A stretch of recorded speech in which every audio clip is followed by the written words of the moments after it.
hora de procurar um emprego, vale qualquer negócio. Internet, currículo, anúncio de jornal, indicação de algum conhecido. Para facilitar a vida de quem busca emprego e de quem também oferece vagas, o Ministério do Trabalho criou um portal com informações sobre a oferta de serviços, cursos profissionalizantes e cadastramento de currículos. Na hora de buscar uma vaga no mercado de trabalho, vale qualquer estratégia. É currículo, às vezes internet também, que tem várias opções, né? Você manda currículo também pela internet ou através de indicação também. Uso sites, Cato, online, sites de RH, mais internet. Entrego currículo pela internet, por indicação também, é muito bom. Eu vou pelo currículo, né? Mas hoje em dia tá assim, tá através do conhecimento, né? Para contratar, este restaurante prefere pessoa conhecida de quem já faz parte do grupo. Mas por indicação. Por exemplo, se tem um funcionário aqui que conhece alguém que esteja apto à vaga, aí é mais por indicação ou por entrega de currículo também. Para facilitar a vida de quem busca emprego e de quem também oferece vagas, o portal do Ministério do Trabalho criou um novo meio de interação com as políticas de emprego do governo. Aqui, empregados e empregadores podem procurar e anunciar vagas, cadastrar currículos, atualizar dados, solicitar seguro-desemprego, consultar e candidatar-se a ofertas de cursos profissionalizantes. Tudo bem fácil e didático. A partir do dia 12 de setembro, o portal Mais Emprego estará implantado em todo o país. O trabalhador vai poder enxergar, se inscrever para emprego em qualquer unidade da federação. Inclusive, brasileiros que estejam retornando do exterior vão poder acessar e verificar a possibilidade de vaga em qualquer unidade da federação. A operadora de caixa, Rose Batista, não conhecia o site e ficou bastante interessada. Em vez da pessoa sair entregando, né, já pode consultar lá no site mesmo e olhar que vai ser bem mais fácil e mais rápido também. A partir de agora você vai passar a usar? Eu vou, com certeza.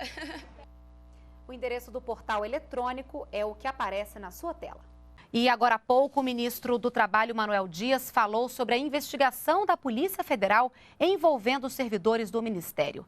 A repórter Daniela Almeida acompanhou a entrevista coletiva e de lá do Ministério traz os detalhes ao vivo para a gente. Boa noite, Daniela.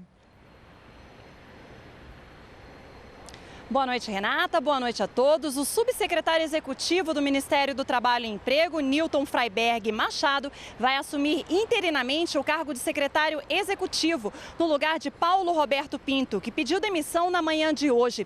Ele é um dos investigados pela Polícia Federal na Operação Esopo, que apura supostos desvios de recursos públicos com a participação de funcionários aqui do Ministério do Trabalho e Emprego e também de uma instituição, de uma organização não governamental. A operação já prendeu 22 pessoas e gerou a exoneração de 2 funcionários aqui do Ministério. O ministro Manuel Dias, que ocupa o cargo há 5 meses, pediu na manhã de hoje à Polícia Federal para ter acesso ao conteúdo das investigações e essas informações seriam repassadas para ajudar em um processo interno de investigação aqui do Ministério. O ministro também havia determinado a realização de mutirões para apurar registros sindicais e ainda as informações prestadas por prestadoras de serviços que recebem recursos federais por meio de convênios firmados com estados e municípios. Quando assumi o Ministério do Trabalho, já tinha determinado que nós fizéssemos mutirão em alguns órgãos do Ministério. Estamos fazendo na Diretoria de Relações do Trabalho, que cuida do registro de sindicatos, e também onde estão lá as prestações de contas das entidades conveniadas, que está com data bem atrasada na apreciação, a fim de que a gente possa atualizar, para que a gente possa tomar medidas. No caso, ou de recuperação de recursos que foram repassados e não cumpridas as finalidades desse convênio, ou outras medidas importantes e que o Ministério tem que se responsabilizar.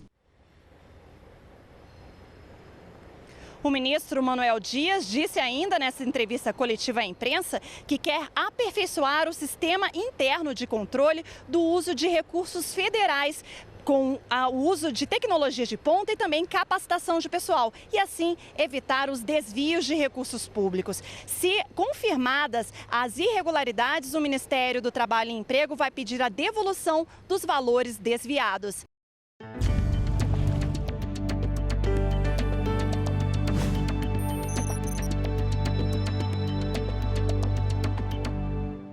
Olá, o Ministério do Trabalho e Emprego divulgou o resultado da RAIS, Relação Anual de Informações Sociais, referente ao ano de 2011. A RAIS reúne informações que ajudam o governo a monitorar, analisar e avaliar o mercado formal de trabalho, além de formular políticas públicas para os trabalhadores. Veja como foi. É sempre nosso objetivo divulgar a RAIS no primeiro semestre ainda do ano, mas nós tivemos alguns percalços no processamento, então estamos divulgando. Ano passado divulgamos em junho e agora estamos divulgando no mês de setembro.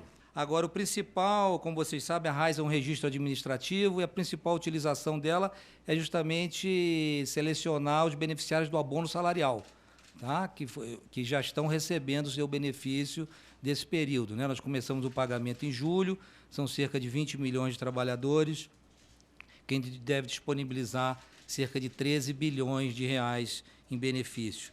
Essas informações também estão sendo distribuídas para todos os órgãos de governo, a comunidade científica, acadêmica, todo mundo recebe essa informação ao mesmo tempo para que possa fazer a utilização desses dados, que são dados muito completos, bastante ricos, entendeu? Voltando a lembrar, não é uma pesquisa, é um registro administrativo semelhante ao CAGED, só que com uma periodicidade diferente e mais completo. Ele possui mais informações.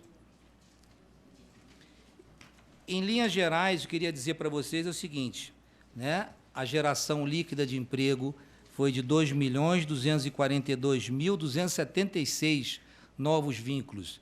Isso resultado, né, como vocês viram aqui, de 70.971.000 vínculos, o que aqui fica claro também o problema da rotatividade, né? Durante esse período foram perdidos 24.660.000 vínculos.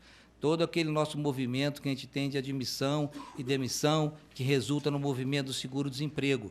Isso aqui fica muito claro, né? É o terceiro melhor resultado da RAIS, de todos os tempos, entendeu? Agora, há uma perda em relação ao resultado do ano de 2010, que justamente foi um ano bastante bom. Para vocês terem uma ideia, né? Nós estamos comparando 2011 com o melhor ano da RAIS, que foi 2010, com 2.860.000. Mas se geramos menos emprego, os nossos empregos, o trabalhador teve um ganho, o rendimento médio foi superior ao ganho que houve no ano de 2010. Né? Se geramos menos emprego, mesmo sendo o terceiro melhor resultado, mas o emprego, a variável remuneração, ela foi superior ao que havia sido no ano passado. Em questão do gênero, a mulher continua recuperando espaço, né? Se escolarizando mais, né? Mas ganhando menos. Mas cada vez diminuindo mais essa relação, né? Isso fica muito claro nos nossos dados, que ela está cada vez, o mercado está cada vez sendo mais de mulheres. Claro que ainda os homens são a supremacia, cerca de 58% do mercado de homens, 42% de mulheres. E as mulheres estão estudando mais, estão conseguindo uma melhor graduação, mas continuam recebendo menos, mas estão recebendo, a diferença está diminuindo em relação aos homens, né? Todas as unidades da federação apresentaram variação absoluta, positiva, né? Todos os setores de atividade econômica também, cabendo destaque para o setor serviços, com a geração de mais de 1 milhão de empregos. Entendeu? Pois não. A Vânia, do Correio Brasilense. Eu olhei rapidamente os dados aqui, eu queria ver o seguinte. Se você concorda com a avaliação de que o país continua machista e preconceituoso. No caso dos homens, se você compara salário de homens brancos, negros e pardos, com o mesmo nível de escolaridade, os brancos ganham mais. Se você comparar as mulheres, bom, eu li aqui, em algum momento, também, para o mesmo nível de escolaridade, elas ganham menos, independente da cor. A única exceção, me parece, é com relação a analfabetos. Eu li rapidamente. Então, eu queria ver se isso é verdade. E outra coisa que me chamou a atenção, você falou em rendimento, em todos os estados, o rendimento subiu, exceto em Brasília, que caiu. Eu queria saber por quê. Obrigado. Vamos lhe explicar. Bom, eu tenho uma visão um pouco diferente do que você falou. É o seguinte, realmente homens e mulheres, negros, pardos e brancos, entendeu? Eu acho que todas essas variáveis, elas estão afetas primeiro ao contingente. Quando você compara brancos com negros e pardos, você tem 12 milhões de brancos, negros, com um universo muito menor, entendeu? Homens e mulheres, você tem... A comparação certa eu seria fazer gerente homem, gerente mulher, ver quanto ganha. Porque aqui a comparação, você tem a escolaridade. Você possa ter uma pessoa, um agente administrativo com curso superior, entendeu? A gente tem que levar em conta que a mulher entrou mais tardiamente no mercado de trabalho, entendeu? E vem recuperando espaço ao longo do tempo, seguidamente. A comparação mais certa a se fazer, eu vou pedir até para a gente apresentar futuramente uma tabela comparando dentro do mesmo cargo. Porque aqui eu imagino que justamente tem muitas mulheres com curso superior, mas não em posição de chefia, como de repente os homens estão. Eu acho que é a questão de uma entrada num time diferente, não é? Quanto a mulher passou a fazer parte do mercado muito depois do que o homem, mas cada vez está aumentando mais rapidamente isso. E quanto ao DF, nós até já verificamos o que aconteceu. Houve uma diminuição de 2 setores vitais aqui para Brasília. Um foi a administração pública, que houve uma queda no rendimento, e na construção civil. Nós estávamos até discutindo por que a construção civil com tanta obra, né? Porque não caiu o emprego na construção civil, caiu a remuneração. Então, nós chegamos à conclusão, em princípio, né, vamos estudar melhor, que foi o tipo... Não, é o perfil da mão de obra. De repente, você tinha mais contratado no início engenheiros, o pessoal, arquiteto, o pessoal de um perfil de remuneração maior, e mesmo aumentando a contratação, o rendimento médio foi substituído por pessoas com rendimento em outro tipo de atividade, com rendimento menor. E o serviço público também caiu, mas quem mais caiu, serviço público na administração pública, foi justamente a construção civil. O Ministério do Trabalho considera um bom resultado, né? Uma criação bastante boa. A gente, outro dia, estava fazendo um exercício que o crescimento médio da PEA, número de pessoas que vêm adentrando a PEA em busca de emprego, é de 1.800.000. Hoje eu precisaria de 1.800.000, 1.900.000 para atender a todo mundo que está entrando na PEA, né? Se eu gerei 2.200.000 e pouco, a gente atendeu a todo mundo e ainda resgatei um pedacinho do que estava no desemprego, né? Jogando a taxa de desemprego para um patamar melhor. O desempenho desse ano, até o momento, está abaixo do rendimento do ano passado. Do rendimento, não, desculpe, da geração de empregos, tá? Por enquanto, nós tivemos aí, foram 7 meses divulgados, né? Tivemos 2 com resultado acima do ano passado e 5 abaixo, né? Então, na média, nós estamos, até o momento, abaixo da geração do CAGED, isso é CAGED, mas que é muito similar à RAIS, é que ele não tem o serviço público. O ano passado, o crescimento do emprego, então, pelos dados, deu acima do PIB, né? Este ano deve se repetir isso. Por que o emprego está, digamos, ganhando do PIB? Olha, eu quero até... O Silas fez uma análise para mim, entendeu? Comparando o PIB aqui na nossa... Eu queria que ele fizesse o comentário. Mas a gente vê que necessariamente aquela coisa tem alguma relação, mas a geração de emprego não é totalmente aderente à criação, ao crescimento do PIB, né? Nós já tivemos aí ano até com crescimento, com a perda do PIB e com o crescimento do emprego, entendeu? Mas realmente a gente pode ver aqui, olha, ano passado, quanto é que foi? 2010, né, Silas? 2,7, mas no ano anterior tinha sido 7,5, não é isso? 7,5, você vê, de 7,5 caiu para 2,7 e o emprego não caiu tanto assim na mesma proporção, né? Caiu muito menos, né? Caiu muito menos, né? Então, acho que tem uma relação, mas não é uma relação tão direta assim, não é? Que o PIB cresceu 2,7%, tudo bem, o emprego foi mais robusto, mas não a variação engana. No ano que o emprego cresce, o PIB cresce 2,7%, o emprego cresce um pouco menos, mas o salário cresce mais. Eu não estou conseguindo ver uma lógica para isso. O salário mínimo continua tendo ganho real. Isso já é uma coisa que já é um fator. É aquela coisa, se você começar a treinar, nós estamos agora em parceria com o Pronatec, tá certo? O Pronatec, o MEC está usando os nossos dados aqui, do CAGED, da RAIS e do Cine, do que profissões estão criando emprego, que vagas estão sobrando no Cine, para justamente criar o curso nessas modalidades. Porque se a gente começar a treinar no que já tem, eu vou aviltar o salário do trabalhador. Eu tenho 10 vagas para padeiro, treino mais 100. Vai pressionar, o salário cai. Entendeu? A gente tem que...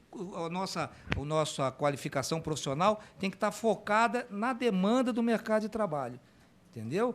RAIS, CAGED, pesquisas de emprego, desemprego e os dados do Cine. Para vocês terem uma ideia, no passado do Cine, flutuaram 1.600.000 vagas sem colocação. Entendeu? Entraram 2.600.000 vagas do Cine e só foram 1 milhão de colocados. As vagas entraram e saíram, foram para o outro lado.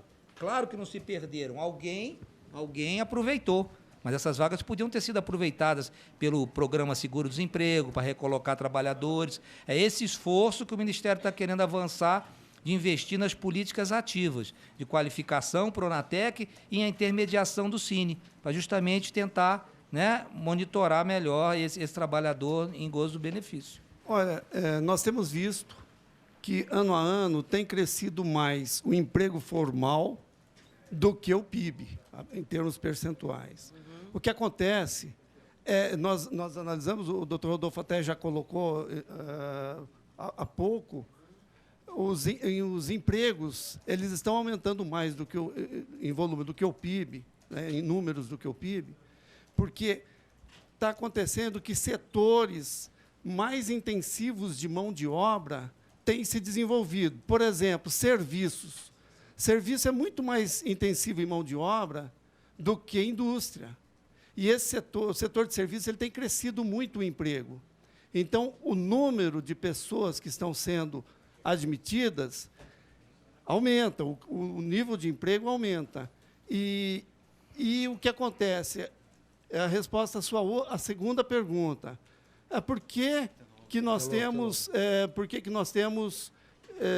o salário aumentando ainda assim, apesar de o PIB não ter aumentado tanto? Nós temos o salário aumentando porque nós temos subsetores, algumas classes de atividade econômica, onde está faltando mão de obra qualificada, né? Porque as empresas estão contratando, e não tem mais gente para contratar com a qualificação necessária para aquela atividade. Você acompanhou a reapresentação do resultado da Relação Anual de Informações Sociais, RAIS, referente a 2011. Conforme os dados divulgados, o Brasil gerou 2.242.000 empregos formais em 2011, alcançando 46,3 milhões de postos de trabalho com carteira assinada. Foi a terceira maior geração de empregos da série histórica desde 1985. Continue na NBR, a TV do Governo Federal.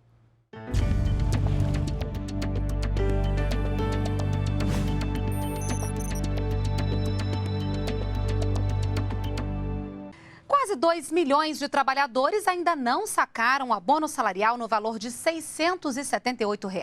E para alertar quem ainda não retirou o benefício, o Ministério do Trabalho começa a enviar este mês uma correspondência. Quem não sacar o dinheiro até 28 de junho perde o direito.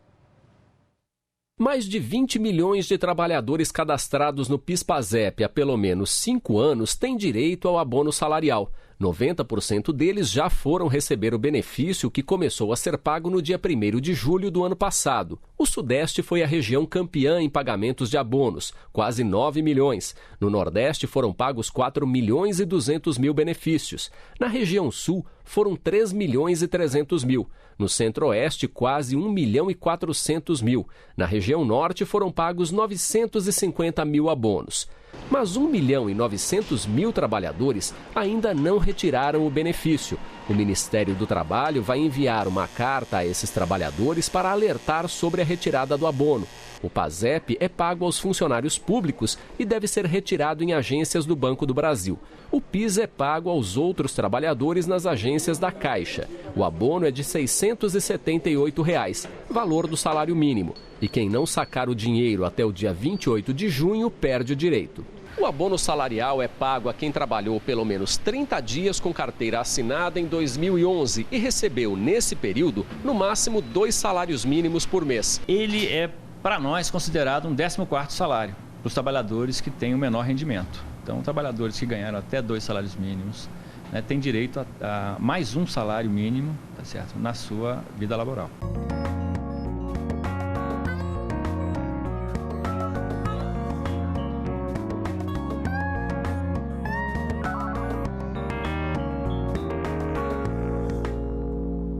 Olá!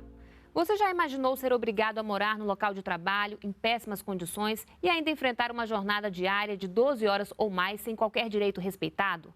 Parece inacreditável, mas isso ainda é uma realidade no Brasil.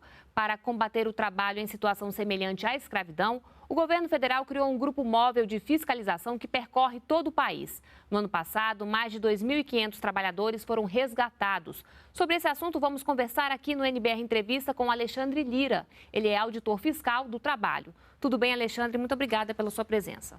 Tudo bem, não é um prazer falar sobre o tema, mas faz necessário para que as pessoas percebam que, infelizmente, em nosso território ainda existe essa prática. Se não estamos falando do trabalho escravo clássico, porque o Estado não reconhece mais essa prática, inclusive combate efetivamente, estamos falando de situações análogas à de escravo. Bem, Alexandre, eu imagino que as pessoas saem do interior, né, com promessa aí de carteira assinada, um emprego, facilidades, né, e chegam no local, não é nada daquilo, né? O trabalho análogo de escravo está se desenvolvendo no meio rural, mas também temos incidência e vemos enfrentando no meio urbano e marítimo também. Tivemos caso recente de combate ao trabalho escravo em Rio do estado do Amazonas. E essa situação é uma falsa promessa, é um engano ao trabalhador, é imaginar que ele pode ter um retorno fácil, fruto do seu trabalho, e quando chega no trabalho não é nada disso. Infelizmente, a gente está falando de condições péssimas de meio ambiente do trabalho, estamos falando de endividamento ilegal, impossibilidade de ir e vir em razão de retenção de documentos, vigilância armada, então uma série de situações que atentam contra a dignidade do trabalhador. E como é que é possível comprovar isso? A inspeção do trabalho, por intermédio da Secretaria de Inspeção do Trabalho, a divisão que eu chefio, Divisão de Fiscalização para a Erradicação do Trabalho Escravo, recebe as denúncias dos diversos parceiros, Comissão Pastoral da Terra, Polícia Federal, Ministério Público do Trabalho, analisa as denúncias, faz uma triagem e vamos a campo. Vamos ao local denunciado, que pode ser no meio urbano, marítimo ou rural. E chegando lá, pela nossa experiência, pelos elementos que temos de definição do trabalho análogo de escravo, identificamos a situação. Assim identificada, tem uma série de procedimentos que a Inspeção do Trabalho, com seus parceiros, Ministério Público do Trabalho e Auxílio de Força Policial, adotam. Esse é o trabalho do Grupo Móvel que percorre todo o país. Exatamente. Temos as equipes do Grupo Especial de Fiscalização Móvel. Essas equipes são diretamente vinculadas a Brasília, ao Ministério do Trabalho e Emprego. Então, essas equipes saem a campo junto com o Ministério Público do Trabalho e Auxílio de Força Policial, mas temos também, em nível regional, a atuação dos órgãos descentralizados do Ministério do Trabalho e Emprego. E vocês recebem muitas denúncias? Ano passado, diretamente, o Ministério do Trabalho e Emprego recebeu por volta de 180 denúncias.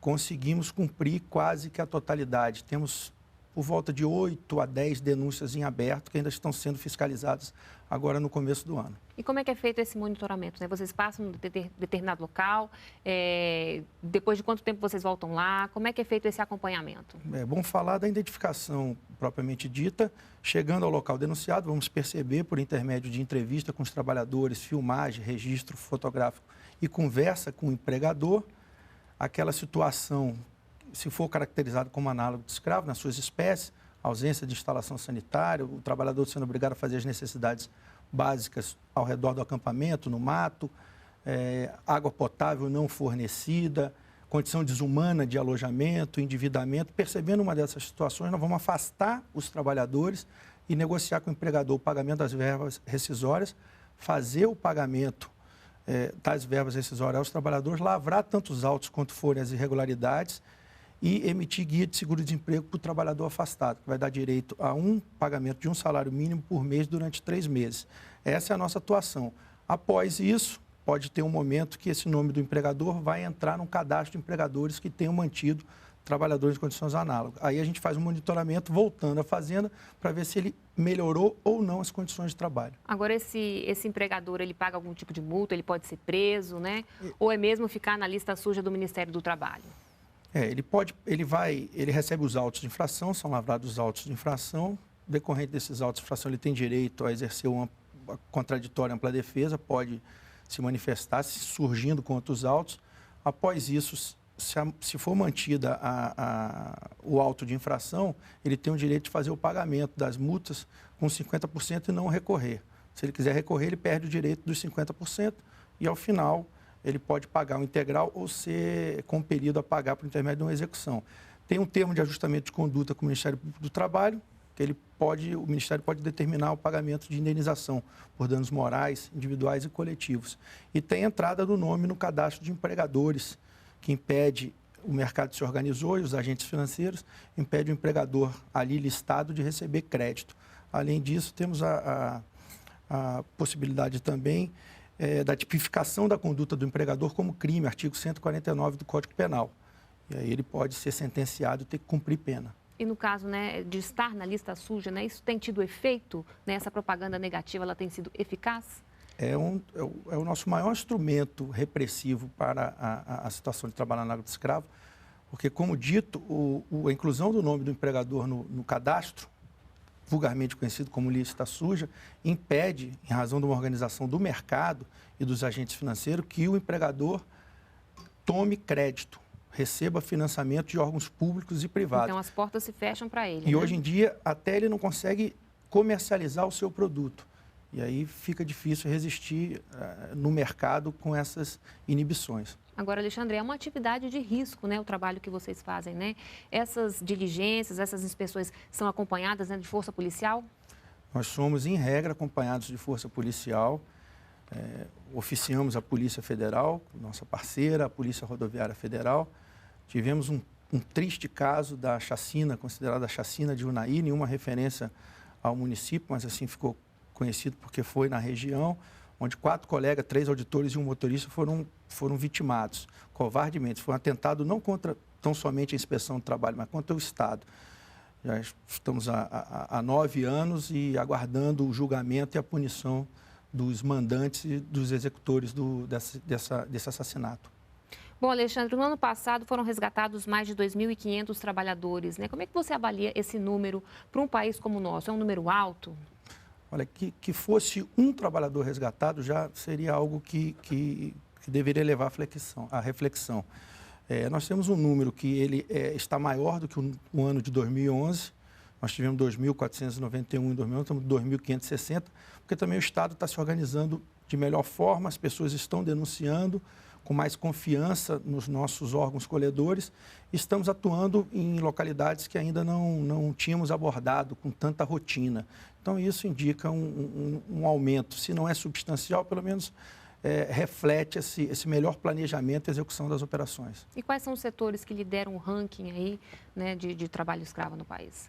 Podemos referenciar casos na pecuária, que é a primeira de um ranking de atividades relacionadas ao trabalho análogo de escravo, mas temos no carvão, atividades relacionadas ao carvão vegetal, setor sucroalcooleiro, desmatamento, reflorestamento. Então, essas atividades implicam em uma tensão maior do Estado, em razão da sua própria natureza, para que a gente iniba a prática desse mal nessas atividades. E se a gente dividir o país por regiões, né, por estados, né, o que é mais preocupante, o que está liderando aí o número de ocorrências?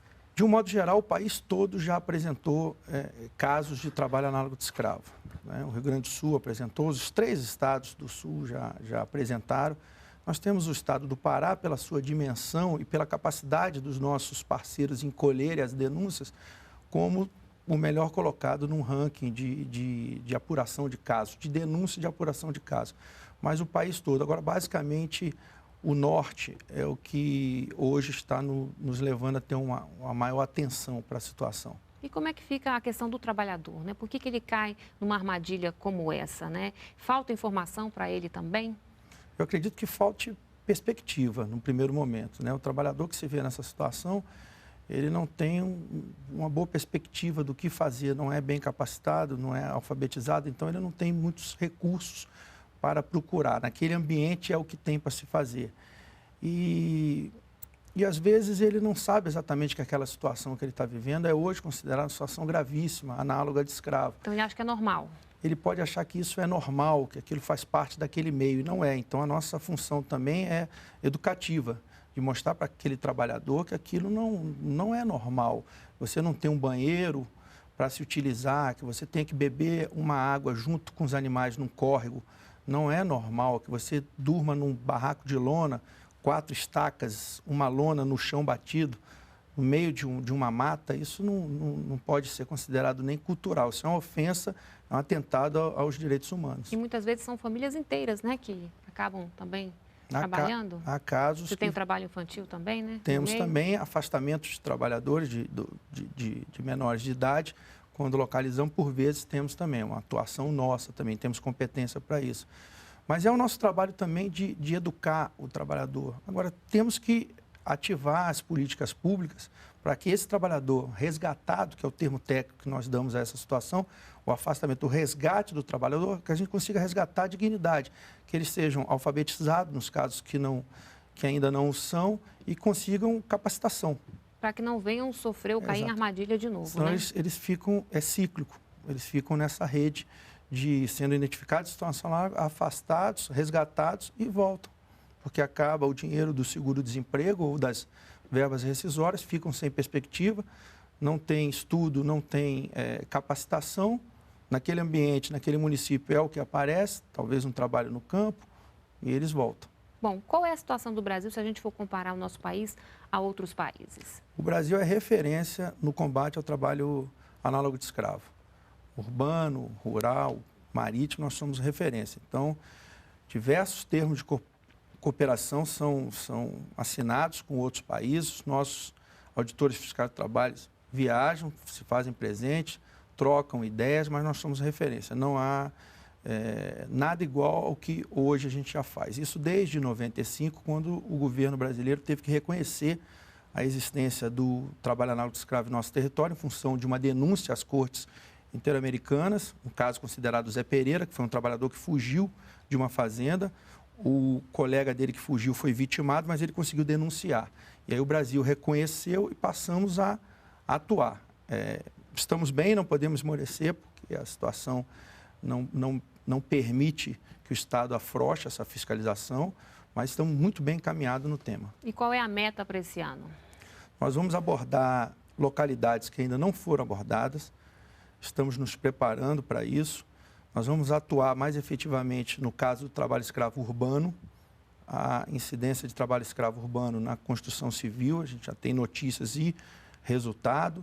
Na indústria têxtil tem acontecido também. Inclusive com presença de estrangeiros, né? Da indústria têxtil, nós temos a presença de bolivianos, basicamente bolivianos, trabalhando em pequenas confecções que, na verdade, mascaram uma grande marca, ou grandes marcas, na utilização dessa mão de obra. Então, terceirizam, precarizam essa situação, desligam desse trabalhador que está na ponta, ele está numa situação que atenta completamente à dignidade do cidadão, do trabalhador, e a gente consegue identificar essa pequena confecção e subir para quem realmente é o tomador, quem lucra com aquela situação de miséria do trabalhador. Bom, Alexandre, qual é a dica, a orientação para o trabalhador? Não acreditar em facilidades?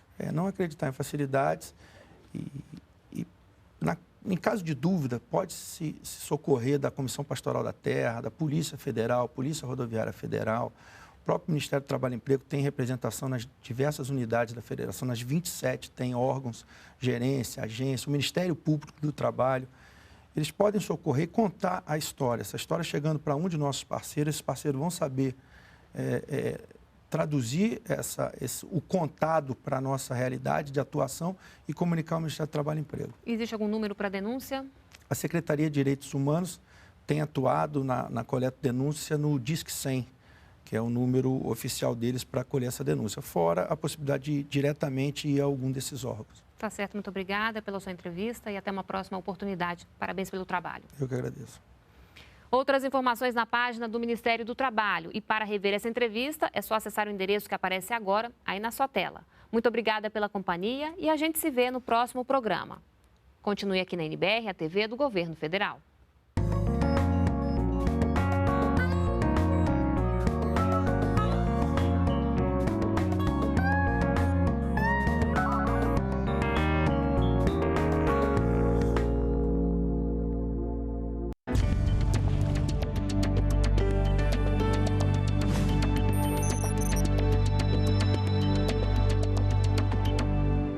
Olá, o Ministério do Trabalho e Emprego está notificando os trabalhadores com direito a receber o abono salarial PIS/PASEP.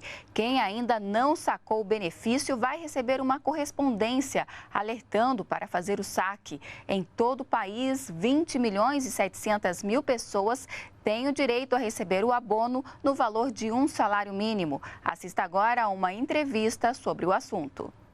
Todo trabalhador que esteve no mercado de trabalho nos últimos 5 anos, no mercado formal de trabalho, tem direito a receber o abono salarial. E, além disso, é claro que ele tem que ter tido no ano anterior um salário no máximo até 2 salários mínimos, certo? Então, os abonos foram identificados, foram mais de 20 milhões, tá certo? Cerca de 18 milhões foram sacados, 18,8 milhões foram sacados. Ainda faltam ser sacados 1.900.000 abonos. É para esses trabalhadores que estão sendo enviadas as correspondências, avisando a ele do seu direito, tá certo? E dando prazo até o dia 28 de junho para que ele saque esse recurso. Depois desse dia? Depois desse dia, infelizmente, ele vai perder o direito.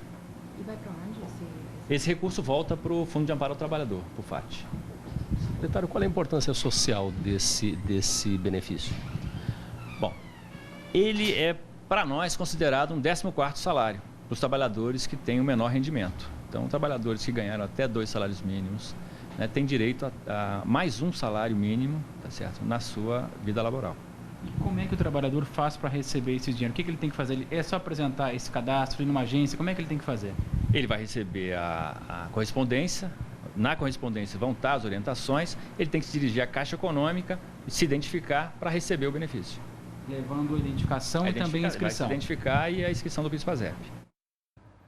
Você acompanhou a entrevista do Ministério do Trabalho e Emprego, que está notificando trabalhadores que ainda não sacaram o abono salarial PIS/PASEP. Quem ainda não sacou o benefício vai receber uma correspondência alertando para fazer o saque no valor de R$ 678.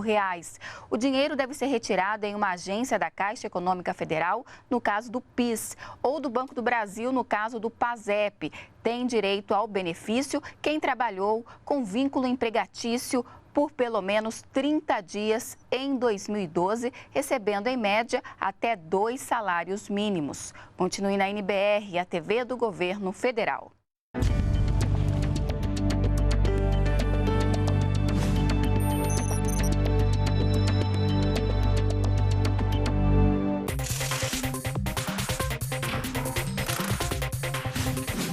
O abono salarial começa a ser pago nesta terça-feira, dia 13. O abono equivale a um salário mínimo e é liberado todo ano aos trabalhadores que estejam cadastrados há pelo menos 5 anos no PIS/PASEP, que tenham exercido alguma atividade remunerada durante pelo menos 30 dias ao longo do último ano e recebido uma remuneração média mensal de até 2 salários mínimos. O abono é pago pela Caixa Econômica Federal e pelo Banco do Brasil. Mais informações no site do Ministério do Trabalho na internet. De São Paulo, Leonardo Meira.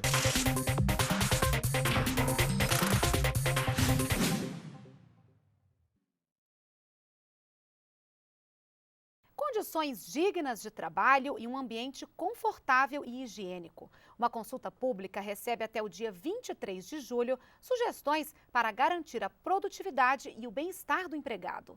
A reportagem é de Adriana Franzin.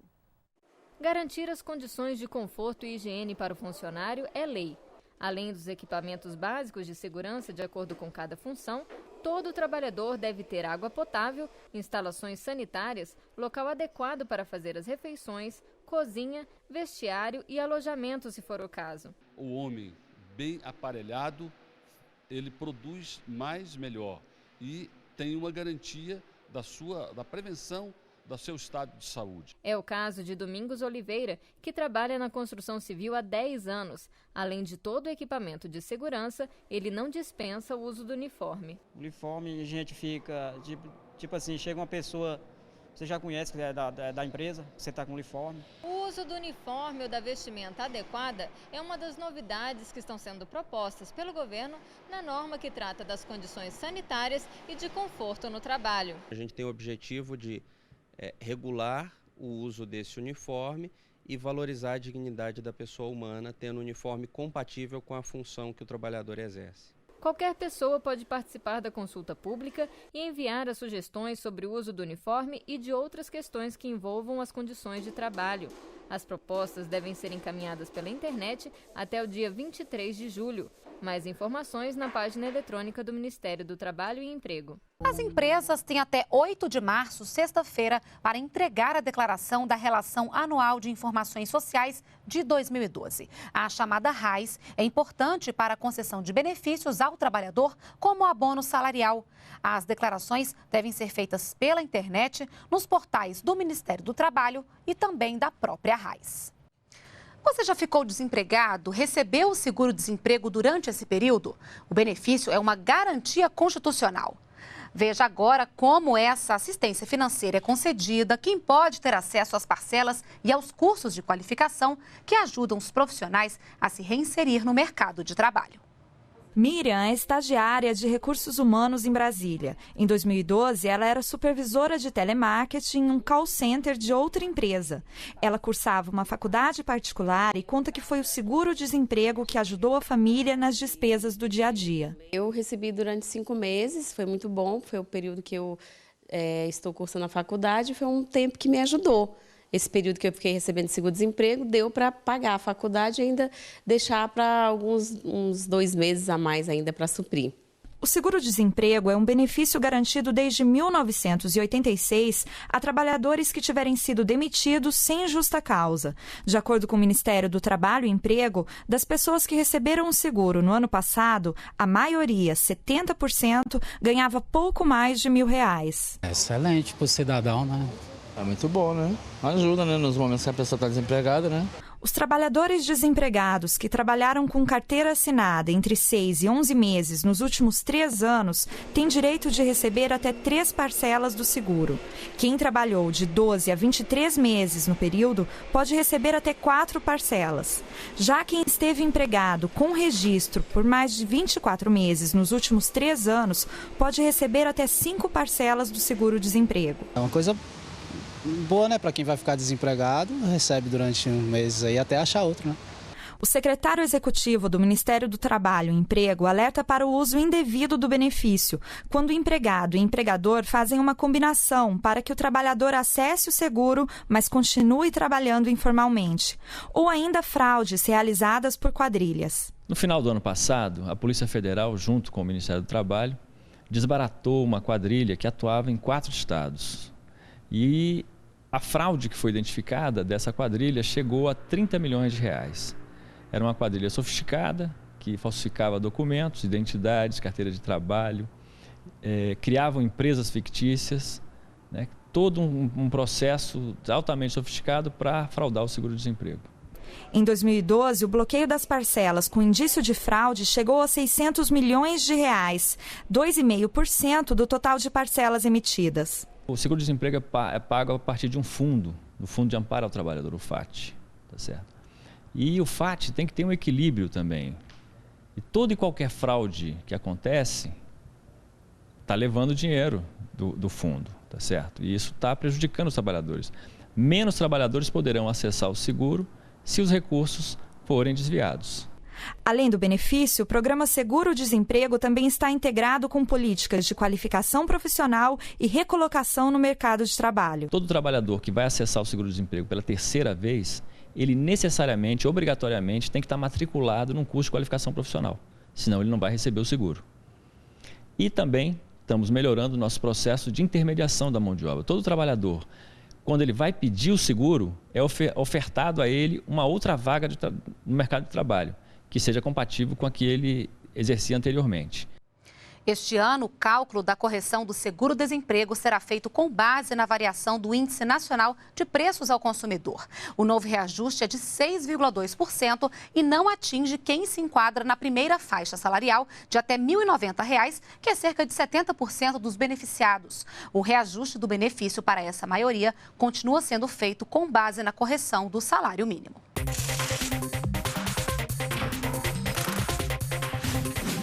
O Ministério do Trabalho e Emprego adotou uma série de medidas para combater fraudes e reduzir custos no pagamento do seguro-desemprego. A partir de agora, o trabalhador que solicitar o benefício pela segunda vez num período de 10 anos vai ter que fazer um dos cursos de qualificação profissional do Pronatec, o Programa Nacional de Acesso ao Ensino Técnico e Emprego. Antes, essa exigência era apenas a partir do terceiro pedido em uma década. E caso não frequente o curso em que será matriculado automaticamente pelo Sistema Mais Emprego, o trabalhador pode perder o benefício. De Brasília, Ana Gabriela Salles. –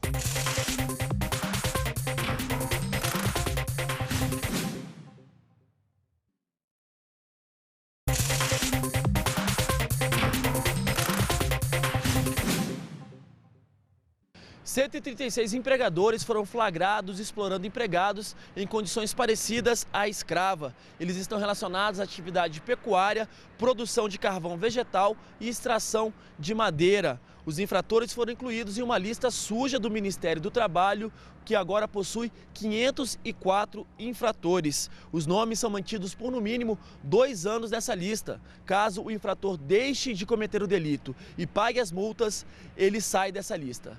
De Brasília, Leandro Alarcon.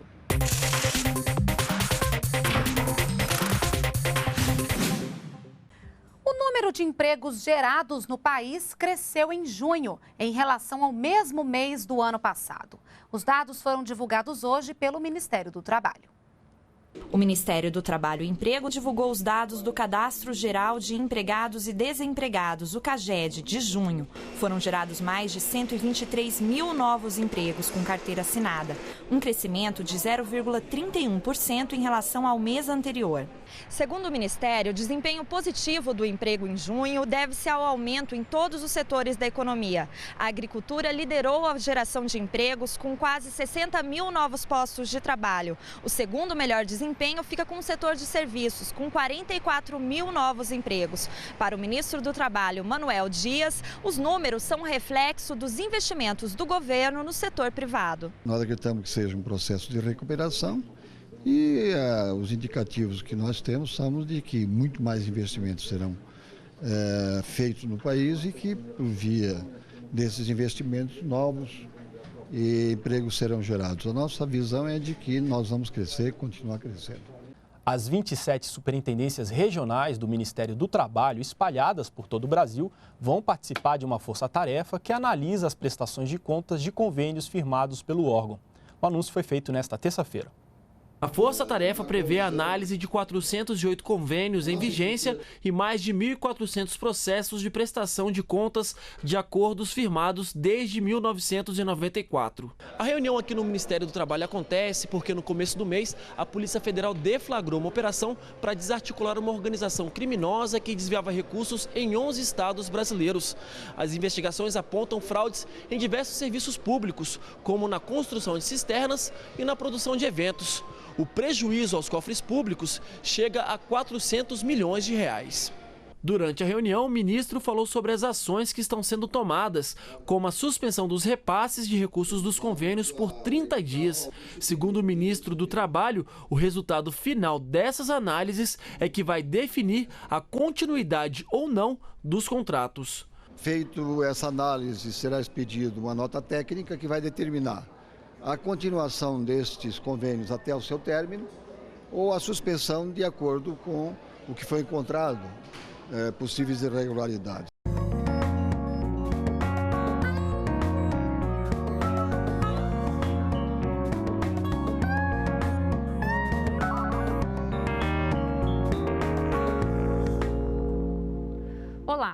No ano passado, o governo brasileiro concedeu a 73 mil estrangeiros autorização para trabalhar aqui no país. Essa quantidade de vistos representa um aumento de 3,5% em comparação ao ano de 2011. Por que estrangeiros vêm buscar trabalho no Brasil?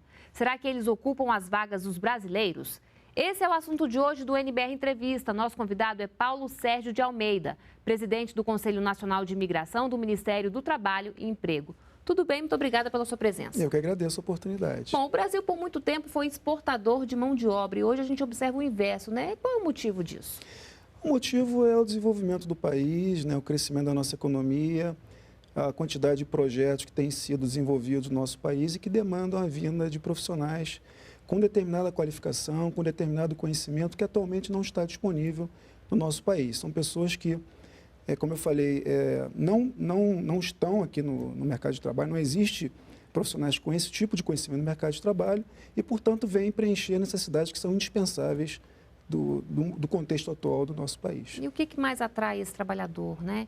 É o nosso clima, são os salários, é o ambiente, é o país como um todo? Na verdade, é uma demanda do país, ou seja, determinados projetos que são desenvolvidos por empresas que estão aqui estabelecidas demandam esse tipo de profissional. Então, essas empresas é que, na verdade, têm esse tipo de demanda, recrutam esses profissionais no exterior e trazem esses profissionais no nosso país dentro das normas que são aqui estabelecidas, que, obviamente, são normas que privilegiam o uso da mão de obra brasileira, né? Então, portanto, são profissionais, como eu falei antes, que não estão disponíveis no nosso mercado de trabalho e as empresas, então, recrutam no exterior para trazer esse tipo de profissional que é extremamente necessário para implementar determinados projetos no nosso país. Então, não há risco de se ocupar vagas dos brasileiros? De jeito nenhum, né? Como eu falei, primeiro a prioridade é do brasileiro, né? Se não há o brasileiro, é que a empresa vai contratar o profissional, que poderá contratar o profissional estrangeiro. Além disso, esse profissional, um dos requisitos da nossa legislação é que ele possa transmitir os conhecimentos que muitas vezes ele dispõe para os brasileiros, para que os brasileiros também se beneficiem dos conhecimentos que esse profissional traz para o nosso país. Essa troca de experiência é um pré-requisito? Isso conta também na hora da concessão do visto de trabalho? Certamente, né? Quem estabelece esse regulamento é o Conselho Nacional de Imigração, que é um conselho formado por governo, centrais sindicais, representantes de trabalhadores, representantes dos empregadores, que estabelece os requisitos para a vinda desses profissionais qualificados, geralmente são profissionais com bastante qualificação, estrangeiros que vêm para o Brasil. Então, o primeiro requisito e fundamental é que não ocupem vagas que possam ser ocupadas por brasileiros e que também, ao trazer esses conhecimentos, essa experiência, que são necessários para o nosso país, que possam transferir esse conhecimento, essa experiência para os nossos profissionais brasileiros. Bom, ao longo dos anos, se a gente observar os números, né, essa concessão de visto de trabalho, ela vem aumentando. Isso é uma tendência? Isso vai continuar? Eu diria que sim, né? Eu diria que é uma tendência, se a gente for pegar 2005 a 2011, em 2005, foram 25 mil autorizações de trabalho a profissionais estrangeiros. Em 2012, 73 mil. Então, o aumento é bastante forte. A curva é uma curva que teve uma ascensão muito forte nos últimos anos. De 2011 para 2012, esse crescimento ele diminui um pouco, ele fica na casa dos 3,5%. Mas algumas categorias de visto, né, que, por exemplo, o estrangeiro que vem com contrato de trabalho no Brasil, ou seja, para compor o quadro de uma empresa, esse tipo de imigração para o Brasil, ele aumentou consideravelmente nos últimos anos. Então, se no total nós tivemos 3,5% de aumento, nessa categoria específica, o aumento de 2012 comparado com 2011 foi 26,5%. Então, isso mostra o quê? Mostra que o país está crescendo, existem várias áreas em que a vinda desses profissionais é bastante importante, como, por exemplo, a área da produção e exploração do petróleo e gás, que é uma área muito demandante de mão de obra de profissionais de outros países. Até porque essa é uma realidade nova aqui para a gente, Até porque é uma realidade nova, até porque é uma área que tem investido pesado nos últimos anos, é uma área altamente tecnológica, que depende muito de pessoas com conhecimentos avançados em determinadas áreas de conhecimento e que, ao longo dos últimos anos, teve assim, um investimento maciço, né? A questão também da área da energia, né, com a implementação por exemplo, de parques eólicos no país. Inclusive na questão do petróleo, né? Agora que a gente está tendo curso superior, especialização nesse sentido, né? Então Exato. É muito novo, né? Exatamente, né? Mais recentemente aqui, os cursos tecnológicos na área do petróleo e gás, os cursos de nível superior nessa área foram implementados há muito pouco tempo. Então, é uma área em que ainda é muito necessário investir na qualificação da nossa mão de obra, né? E no mundo inteiro há uma disputa por esses profissionais. Não é só o Brasil que demanda esses profissionais. Vários países do mundo produtores de petróleo demandam profissionais com alta qualificação para essa área. Portanto, essa é uma área em que a gente verifica, nesses números que foram apresentados, um aumento bastante significativo. E a gente tem também a Copa das Confederações, a Copa do Mundo, as Olimpíadas em 2016, né? Tudo isso também deve demandar mão de obra especializada, né? Exatamente. Isso tudo demanda mão de obra especializada, né? São projetos de infraestrutura, são projetos que demandam determinados padrões de profissionais que muitas vezes não estão disponíveis no nosso mercado, mas também eu acho que é um momento em que a visão do Brasil para o mundo mudou muito. Ou seja, o Brasil passou a ser um país visto como um país de crescimento, de desenvolvimento, um país que oferece oportunidades. Isso também gera que muitos profissionais que antes não cogitavam vir morar no Brasil, vir trabalhar no Brasil, hoje olham para o país e muitas vezes desejam, né, ter uma experiência de trabalho aqui. Então, isso também conta na medida em que há uma maior demanda pela vinda de pessoas para trabalhar aqui no Brasil. Bom, nós temos vistos temporários, né, e vistos permanentes. Os temporários é que tem crescido mais, não é isso? Exato. Na verdade, o sistema migratório brasileiro tem basicamente dois tipos de visto de trabalho. O visto temporário para trabalho, que é limitado a 2 anos. Né? Pode ser renovado? Pode ser renovado, né? E também pode depois ser transformado numa residência permanente. Né? E você tem também os vistos permanentes, né, que são concedidos de imediato. Então, hoje, pela regra atual do Conselho Nacional de Imigração, os vistos permanentes a gente concede geralmente para cientistas, pesquisadores, ou seja, profissionais realmente de um nível de qualificação bastante elevado, que vem muitas vezes trabalhar em centros de pesquisas, em universidades, né? E, enfim, então, além disso, esse visto permanente a gente também concede para o que a gente chama de investidor pessoa física. O que é um investidor pessoa física? É o estrangeiro que tem uma poupança, né, guardada e quer trazer essa poupança para o Brasil para abrir uma empresa no Brasil, para aportar no capital social de uma empresa no Brasil, com isso trazendo recursos, investindo aqui, gerando emprego, gerando desenvolvimento também para o nosso país. Se a pessoa se casa aqui com um brasileiro, fica mais fácil conseguir esse visto de trabalho? Na verdade, são várias categorias migratórias, né? O casamento de um estrangeiro ou estrangeira com um brasileiro ou brasileira dá a ele, né, a possibilidade de ter uma residência definitiva no Brasil e, com isso, poder trabalhar também. Né? Mas existem várias categorias, como eu falei, o visto temporário, os vistos permanentes e situações que têm a ver com a vida em sociedade que também fazem com que o estrangeiro obtenha uma residência definitiva no nosso país e, com isso, possa aqui trabalhar, enfim, com os mesmos direitos de um brasileiro. E quais são os critérios, né, para conceder esse visto? Né? Como eu falei, o visto, ele em geral está vinculado a profissionais com uma qualificação mais elevada, não é? Em geral, se exige uma comprovação de qualificação, que geralmente está vinculada a um título, um diploma universitário e uma experiência profissional conjugada, não é? Como eu falei também, são profissionais que, primeiro, a empresa tem que buscar no Brasil. Então, a prioridade é dos brasileiros, eles têm que demonstrar um determinado nível de qualificação e, em geral, também há a necessidade de que, pelo menos em um determinado momento, esse profissional ele possa transmitir esse conhecimento para os trabalhadores brasileiros. Quais são os países que mais enviam trabalhadores para cá? Olha, se a gente pegar no geral, né, como a gente tem uma questão muito ligada ao setor do petróleo e muitas vezes são profissionais que vêm trabalhar a bordo de plataformas e de navios que ficam de bandeira estrangeira, que ficam por longo tempo no Brasil, nós temos muito nacionais de países com tradição na área do petróleo, como norte-americanos, como o pessoal do Reino Unido, dos países do norte da Europa, filipinos, né, que são hoje os profissionais que mais atuam na navegação internacional e tal. Mas se nós formos pegar essa categoria específica que eu mencionei, que é aquele que vem para trabalhar numa empresa no Brasil, no ano passado, a nacionalidade que nós mais concedemos visto foram portugueses, né? Que aí, por conta, obviamente, da crise na Europa, né?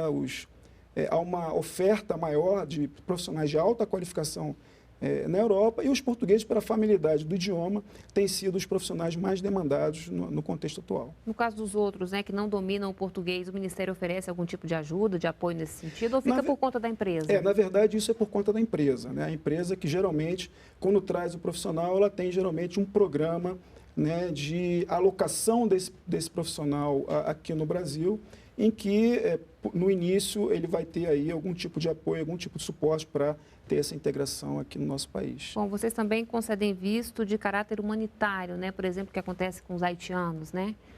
Exato. Aí é uma outra política, né? Uma política estabelecida também pelo Conselho Nacional de Imigração. É uma política que está relacionada ao apoio humanitário, né, a determinados países.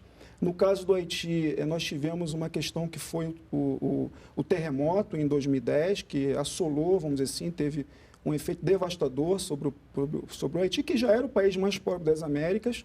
E isso gerou, pela primeira vez, nós nunca tivemos migração de haitianos para o Brasil, e naquele momento começou um fluxo de cidadãos do Haiti para o Brasil, um fluxo via fronteira norte do nosso país, e que nós, então, resolvemos tratar com uma política de acolhimento, com uma política de solidariedade ao povo haitiano, dadas as relações entre Brasil e Haiti, e, portanto, então, criamos uma categoria de visto que a gente chamou de visto especial humanitário, né? Ele é voltado somente para haitianos, né? Nós estabelecemos um determinado número de vistos a serem expedidos em 2012 e 2013, né? E ao final de 2013 esse programa ele terá, então, o seu final, né? Então, foi, na verdade, uma situação muito específica, muito especial, singular, porque nós não tivemos isso antes de 2012, né? E nem está previsto nada depois de 2013, mas certamente como isso resultou num número maior de concessão de visto, teve também peso no resultado final dos números da imigração. E com isso eles podem trabalhar, morar aqui no Brasil? Certamente, né? A determinação do Conselho foi de que aqueles que haviam ingressado pela fronteira terrestre antes da edição dessa norma, que foi em janeiro de 2012, eles teriam sua regularização migratória garantida no Brasil e, após a edição da norma, nós, então, estabelecemos que 2.400 vistos seriam expedidos, 1.200 em 2012, 1.200 em 2013, de forma que a gente pudesse, então, ter as pessoas que necessitam buscar uma condição de vida melhor em outro país, nesse caso no Brasil, pudessem vir aqui. E também, assim, a avaliação que a gente faz é de que esses haitianos que entraram no Brasil, a grande maioria, quase a totalidade deles, conseguiu se empregar, está trabalhando, está tendo uma vida normal, está contribuindo aqui com as empresas brasileiras, com o desenvolvimento do nosso próprio país, e com isso também tem recebido o salário, né, tem conseguido mandar algum recurso para suas famílias que muitas vezes ficaram no Haiti, e com isso a gente tem uma situação em que a gente ganha pela a mão de obra que a gente recebe, e ao mesmo tempo o país também ganha porque recebe os recursos que essas pessoas mandam de volta para suas famílias que estão lá necessitando de recursos. Bom, qual é o passo a passo para a concessão de visto para um estrangeiro que queira trabalhar aqui no Brasil? Olha, no sistema brasileiro, tudo começa quando uma empresa demanda a vinda de um profissional estrangeiro, né? Então, em geral, essa empresa, então, ela solicita uma autorização de trabalho ao Ministério do Trabalho e Emprego, né? Conforme, vamos dizer assim, se é um visto temporário para trabalho, tem lá os documentos que são obrigatórios. Isso nós temos um passo a passo muito detalhadinho no site do Ministério do Trabalho e Emprego, no www.mte.gov.br. Ali no link Trabalho Estrangeiro tem um guia de procedimentos. Então, tem tudo ali direitinho, o formulário que precisa preencher, os documentos e tudo isso. Então, a empresa encaminha esses documentos para o Ministério do Trabalho, o Ministério do Trabalho vai analisar se isso está de acordo com as normas estabelecidas pelo Conselho Nacional de Imigração e vai autorizar ou não a contratação daquele profissional. Autorizando, nós mesmos, Ministério do Trabalho, encaminhamos essa autorização ao Itamaraty para que o visto seja disponibilizado naquele consulado brasileiro no exterior onde reside o estrangeiro. Então, o estrangeiro vai no consulado, retira o visto, entra no Brasil e, a partir daí, já está autorizado a trabalhar. E quem for pego trabalhando sem o visto, o que acontece? Olha, a fiscalização da imigração no Brasil compete à Polícia Federal, né? Então, quem pode trabalhar no Brasil é quem tem um visto permanente, né, em geral, ou quem tem o visto temporário de trabalho, né? Então, na verdade, se a Polícia Federal encontrar um estrangeiro trabalhando sem autorização, certamente a empresa que está utilizando o serviço estrangeiro será multada pela própria Polícia Federal, né? E esse estrangeiro ele poderá receber uma notificação para deixar o país um determinado número de dias, né? E, além disso, também sofreu uma multa por parte da Polícia Federal. Tá certo, muito obrigada e até uma próxima oportunidade. Eu que agradeço.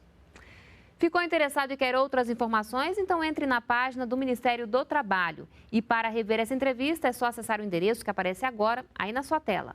Muito obrigada pela companhia e a gente se vê no próximo programa. Continue aqui na NBR, a TV do Governo Federal.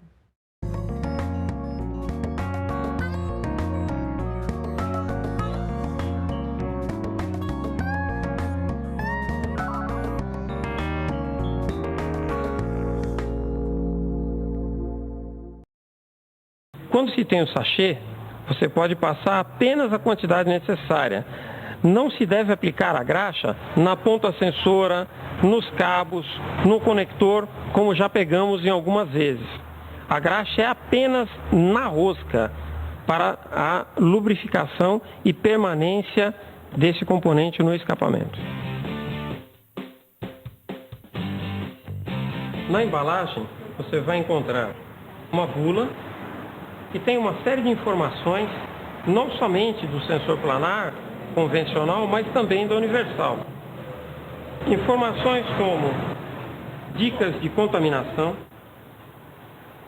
instruções de montagem de uma universal, tabela de código de cores da fiação, instruções de montagem do sensor premium e, na própria embalagem, internamente, alguns lembretes de cuidados com a sonda lambda e do certificado de garantia, bem como a data de fabricação impressa na tampa.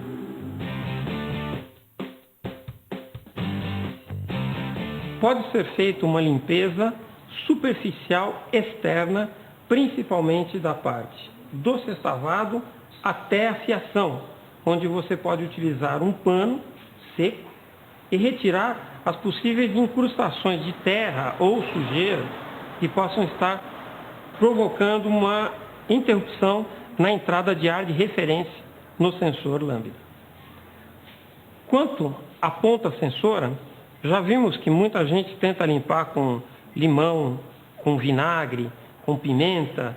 Não se recomenda nenhum tipo de líquido, nem esses líquidos para se limpar carburador ou sistema de injeção. Todos eles contêm elementos químicos que podem ser contaminantes ou dopantes da cerâmica. Apenas a limpeza superficial, desobstruindo os furos, vai ser o suficiente.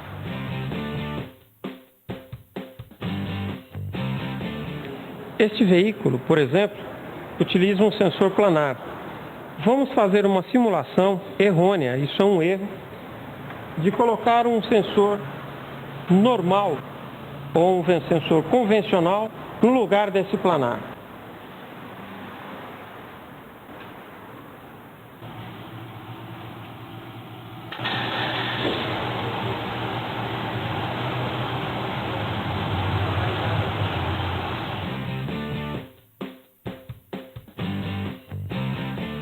Quando medimos o valor de tensão que é injetado na resistência de aquecimento do sensor planar, notamos o seguinte. Vamos fazer uma simulação.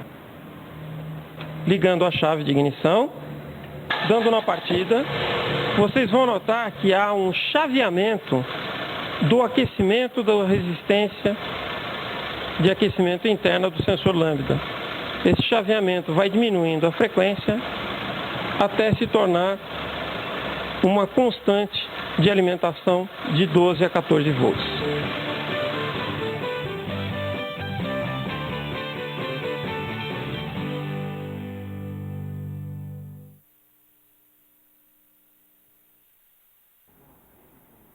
Ok? Bom, gente, vira o vídeo com o Rogério. Beleza. Então vamos tirar agora algumas dúvidas. Oi? Reiniciou? Então o computador está reiniciando para a gente colocar a apresentação. O que eu vou fazer agora? Eu vou fazer uma apresentação para vocês. Algumas coisas que o Rogério falou, eu vou repetir um pouquinho, alguns detalhes, algumas coisas novas também. Né? Então, tirando as dúvidas aí do filme e da palestra, depois a gente tira todas as dúvidas de vocês. Tá bom? Então, importante que o Rogério falou, o cuidado da lâmina planar com a convencional. Nós já falamos isso no primeiro programa.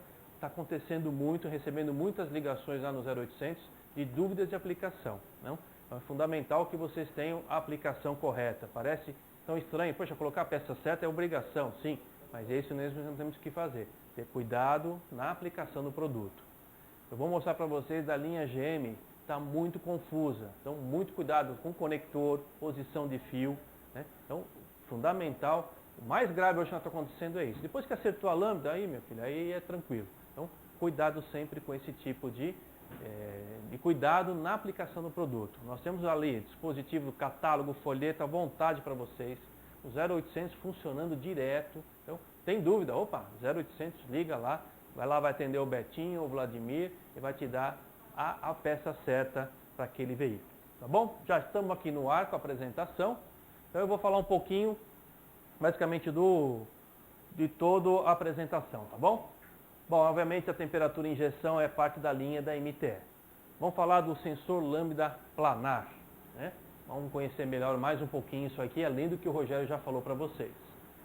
Uma coisa que ele falou, o que acontece? A convencional, que é a chamada dedal ou finger, a lâmina planar é apenas uma evolução desse tipo de lâmina. Ela começou com esse tipo de dedal, esse formato chamado finger, e veio a planar. Então, quem que escolhe a colocar planar ou não? É o projetista do sistema, o projetista do motor, ele que escolheu a dedal ou a planar. A vantagem da planar é seu rápido aquecimento, importante para a redução de emissões e consumindo menos energia. Então, ela é muito mais rápida do que a lâmpada. Do restante, ela funciona igual. Enquanto a lâmpada convencional aquece em 40 segundos, a planar aquece em 10. Isso basicamente vem de lei. A lei de meio ambiente, de emissões, exige que cada vez mais a lâmpada trabalhe mais rápido. Porque ela tem um único defeito, é um produto excepcional. Ele só funciona acima de 300 graus. Até chegar a essa temperatura, eu preciso aquecê-la. E aí, quanto mais rápido, melhor. Nos veículos flex, agiliza a identificação do combustível atualizado. Quanto mais rápido a lâmpada funcionar, mais rápido ela vai identificar o combustível. Não é uma regra todo carro flex usar planar. Isso depende do projetista, tá bom? Bom, externamente, uma grande, fácil de perceber, isso para todos os fabricantes de lâmpada, é externamente, entre a grelha. Você percebe que a grelha com rasgos longitudinais. Lá no filme, quem é mais observador viu que o Rogério trocou na hora, apareceu uma planar, mas não foi de propósito não, mas é exatamente a convencional tem essas ranhuras laterais, geralmente, e a planar tem esse formato de furos de topo e um furo bem no meio. Esse furo é o furo de referência, basicamente para absorver, pegar o bom oxigênio. Então, externamente você já define quais das lâmpadas facilmente externamente. Bom, externamente eu tenho outros caminhos também. Esse é um mais fácil. Internamente, caso curiosidade para saber como é que é por dentro, nós temos o formato de dedal na convencional e o formato de planar, né? O formato planar que são em planos. Então, é a mesma zircônia, só que em forma diferente. Essa cerâmica planar é formada em lâminas, em placas. Então, pelo fato do aquecedor já estar aqui dentro, a ar de referência já está aqui dentro, ela aquece e funciona muito mais rápido. Ok? Semelhanças com a lâmina convencional e a planar. Primeiro, a rosca, então serve no mesmo buraco de escapamento, então a tendência de trocar e colocar a outra errada é comum. A chave que eu utilizo também é a mesma, 22 milímetros, e o sinal também enviado ao computador é o mesmo. Ela emite o mesmo sinal. No teste nosso lá com aquele veículo, deu o código de falha no painel, mas o sinal da lâmpada estava perfeito, ela estava funcionando bem, só que ela não reconheceu ou estranhou aquele valor de resistência errado. A codificação também é uma maneira muito bacana de você ajudar a identificar se é planar ou não. Tá? Então nós temos aqui 2 concorrentes principais, que vocês devem entender pelas letras aí quem são. Então na convencional a MTE usa uma numeração 78 alguma coisa, eu vou explicar já esse código. O nosso concorrente B utiliza 0258002, 003, 005, geralmente nas lâminas convencionais. O outro concorrente, OZA 100, 200, 300, 400 e 500. Então são esses números basicamente que você encontra da lâmina convencional. Isso também não funciona 100%. Planar, geralmente a MTE, ou sempre a MTE vai usar o número 88, sempre vai começar com esse número. O nosso concorrente vai começar a ter esse número do meio 006, então esse 6 significa que é planar. E o outro concorrente geralmente OZA 659. Então esses números 6, por coincidência, vão ajudar vocês a identificar se a lâmina é planar ou convencional. Tá? Então isso ajuda bastante na hora de tirar a lâmina do veículo e ver qual que está sendo usada. Então basicamente vocês estão vendo aí o sinalzinho verde em cada coisa. O detalhe 88, 06 ou 6. Essas são as codificações dos principais fabricantes hoje no Brasil. E em novembro foram criados 46 mil empregos com carteira assinada no país. No acumulado do ano foram abertos mais de 1.700.000 postos de trabalho. Os números foram divulgados hoje pelo Cadastro Geral de Empregados e Desempregados, o CAGED. Para o Ministério do Trabalho, o movimento do período deu continuidade à trajetória de crescimento do emprego, apresentando pela terceira vez no ano um saldo superior ao do ano anterior. O setor do comércio registrou desempenho positivo no mês, com 109 mil postos de trabalho, seguido do setor de serviços, com mais de 41 mil postos de trabalho em novembro. Entre 16 de janeiro e 5 de fevereiro, auditores fiscais do Ministério do Trabalho resgataram 28 trabalhadores em condições análogas à escravidão, em fazendas do Mato Grosso, na fronteira com o Paraguai. Os trabalhadores foram retirados do local e foi providenciada a emissão de carteiras de trabalho para todo o grupo. Com isso, eles passam a ter direito de receber cada um o equivalente a um salário mínimo, referente ao seguro-desemprego. Já está valendo a tabela do reajuste do seguro-desemprego com base no novo salário mínimo de R$ 724. O valor máximo da parcela do benefício este ano será de R$ 1.300. Mais de 8,5 milhões de pessoas devem ter acesso ao benefício em 2013, um recurso de 33 bilhões de reais. Para saber como fazer o cálculo dos novos valores, basta acessar o site do Ministério do Trabalho.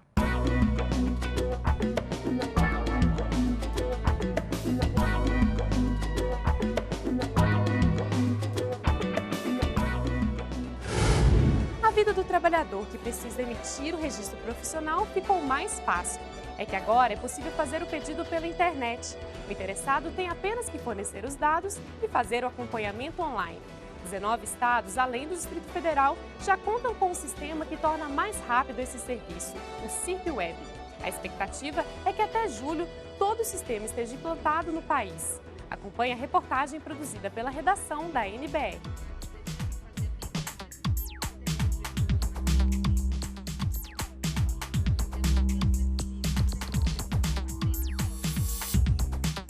Para facilitar a concessão do documento, o profissional não precisa ir mais a uma delegacia do trabalho. O pedido pode ser feito pela internet.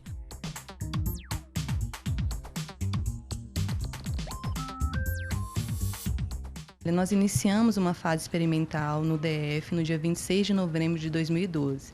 Somente agora, a partir do dia 29 de abril, nós, depois de fazer os testes na superintendência, nós decidimos que o sistema estaria pronto para ser implantado em mais de 19 superintendências, né, que seria 19 estados.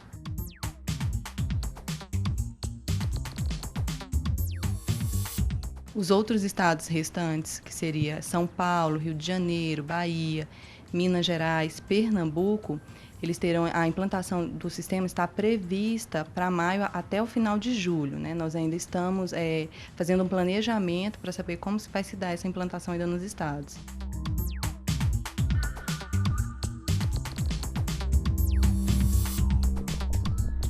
Esta delegacia entrega por mês cerca de 1.200 registros.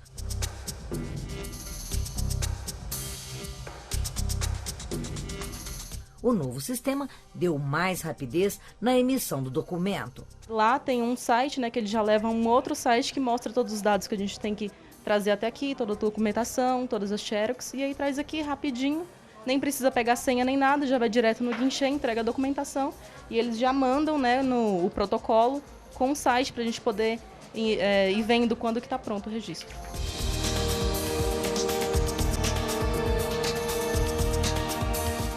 A quantidade de pessoas vinda até a superintendência diminuiu, mas a quantidade de pessoas que procuram o registro profissional aumentou. De uma certa forma aumentou, mas facilitou o nosso trabalho, porque a gente não precisa mais conferir aquele monte de coisa. Né? Já vem todo conferidozinho bonitinho, o próprio site já dá uma repaginada na documentação e aí quando chega aqui para nós fica mais fácil. Né?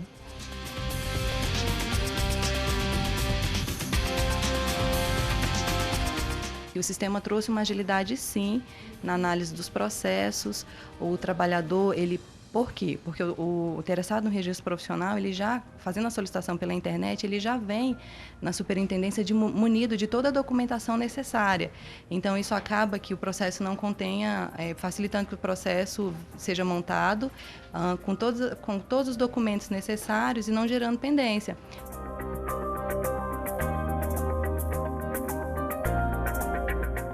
A ideia é implantar o sistema em todo o país até o final de julho.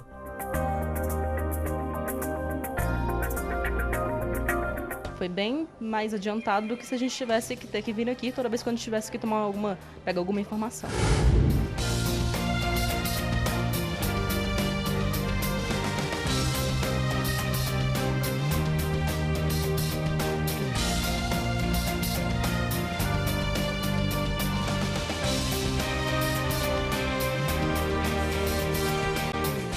O Ministério Público Federal pediu explicações à Caixa Econômica Federal sobre o bloqueio do abono salarial para clientes com dívidas.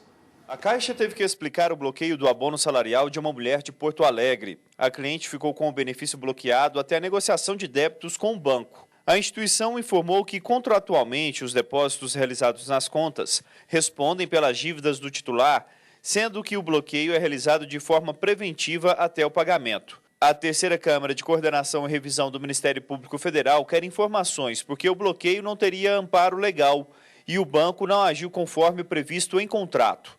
Também foi pedido que a instituição financeira informe se há um percentual máximo para a realização dos bloqueios e se houve inclusão da informação nos atuais contratos. Mais de 16 milhões de trabalhadores com direito ao abono salarial do PIS/PASEP já sacaram o benefício no valor de R$ 622, o que representa uma cobertura de quase 80%, com destaque para a região Nordeste, que pagou o benefício a mais de 3 milhões de trabalhadores, totalizando 2 bilhões e 200 milhões de reais. Mais de 20 milhões de trabalhadores têm direito a receber o benefício. Eles devem estar cadastrados no PIS/PASEP há pelo menos 5 anos, ter trabalhado com carteira assinada ou sido nomeado efetivamente em cargo público durante pelo menos 30 dias no ano base e ter recebido, em média, até 2 salários mínimos de remuneração mensal durante o período trabalhado. Para retirar o dinheiro, basta apresentar um documento de identificação e o número de inscrição no PIS ou no PASEP. O prazo vai até 28 de junho do ano que vem. E quase 1 milhão de trabalhadores ainda não sacaram o abono salarial, no valor de R$ 678. O prazo vai até 28 de junho. Quem está cadastrado no PIS ou no PASEP há pelo menos 5 anos, trabalhou em 2012 com carteira assinada por no mínimo 30 dias e teve remuneração média de até 2 salários mínimos por mês, tem direito ao benefício. Para retirar o dinheiro, é necessário apresentar um documento de identificação e o número de inscrição no PIS ou no PASEP. O Brasil foi o primeiro país a ter um serviço obrigatório de segurança e medicina no trabalho para as empresas que possuem mais de 100 funcionários. Mesmo assim, o país ocupa o 4º lugar no ranking mundial em acidentes no trabalho. As principais causas de concessões de auxílio-doença acidentários são transtornos mentais e comportamentais. Por ano, cerca de 270 milhões de pessoas sofrem acidentes no trabalho, de acordo com a Organização Internacional do Trabalho, a OIT. O Brasil ocupa o 4º lugar no ranking mundial de acidentes de trabalho, com mais de 700 mil ocorrências, ficando atrás apenas da China, que encabeça a lista com 15 milhões. Outro problema que ocorre no Brasil é que as estatísticas englobam apenas empregados com carteira assinada, enquanto que aproximadamente 20 milhões de pessoas trabalham na informalidade. As estatísticas elas levam em consideração os registros oficiais. E aí os trabalhadores do setor informal, os trabalhadores muitas vezes do próprio setor do serviço público não estão considerados nessas estatísticas. Mesmo que levássemos em consideração só essa estatística, já sem dúvida nenhuma estaríamos numa situação que muito mais do que preocupante, ela é alarmante, ela é assustadora mesmo. Segundo a Associação Nacional dos Procuradores do Trabalho, a ANPT, de cada 5 acidentes, 4 são com terceirizados. De 10 empresas que há registros de acidentes, 8 são terceirizadas. Em média, no país, são 13 casos de terceirizados vítimas de acidentes por 100 mil habitantes. Dados do Tribunal do Superior do Trabalho apontam que, a cada dia de 2011, em média, 50 trabalhadores saíram do mercado por morte ou invalidez permanente. 18 mil acidentes registrados resultaram em morte ou invalidez permanente e 300 mil acidentes de trabalho, também em 2011, causaram invalidez temporária de trabalhadores. Os principais motivos são a redução do tempo para construir o metro quadrado, que antes era de 42 horas e agora é de 36. A terceirização ilícita, hoje se terceiriza tudo dentro da construção civil. Falta de informação sobre prevenção e as condições de segurança no trabalho e a falta de profissionais com mão de obra qualificada. Apesar da construção civil liderar a lista, no Brasil aumenta o número de acidentes entre os motoboys. O motivo, segundo os especialistas, a necessidade de cumprir os prazos nas entregas e o aumento da frota de veículos nas cidades. Dados do Anuário Estatístico de Acidentes de Trabalho apontam que, apesar do número de acidentes no país ter reduzido em 7,2% entre 2008 e 2010, o que se sabe é que o mesmo não acontece com os transtornos mentais e comportamentais, que são as principais causas de concessões de auxílio-doença por acidentes. Em 2011, foram 12.337 casos depressivos, estresse e transtornos de adaptação. O Ministério Público do Trabalho tem atuado de maneira enfática no combate a essa prática, questões como assédio moral, seja para cumprimento de metas, seja por que motivo for, que evidentemente nenhum motivo justificaria essa nefasta prática. Temos inclusive condenações milionárias dessas empresas, que obviamente não é o nosso objetivo que a empresa seja condenada, que a realidade seja modificada. Mas até essas condenações e essa atuação em casos emblemáticos, ela serve pelo caráter indiscutivelmente pedagógico. E nós vamos conversar agora com o especialista em Direito do Trabalho, doutor Nilton Correia. Muito boa tarde, doutor Nilton. Como a gente viu aí na reportagem, os números estão reduzindo, mas ainda eles são altos ainda. Por que no Brasil acontece esse tipo de coisa? Seria uma falta de aumentar aí o número de, o valor da punição? Pois é, o número não justifica, é extremamente enorme. Mas o Paulo, eu diria que o primeiro grande motivo, acho que é cultural mesmo. Somente a partir de 1988, com essa Constituição vigente, que nós conseguimos trazer para o texto constitucional o tema da saúde. E aí sim, aí criamos, inclusive, como um direito do trabalhador, posto como direito do trabalhador, a que os riscos sejam reduzidos.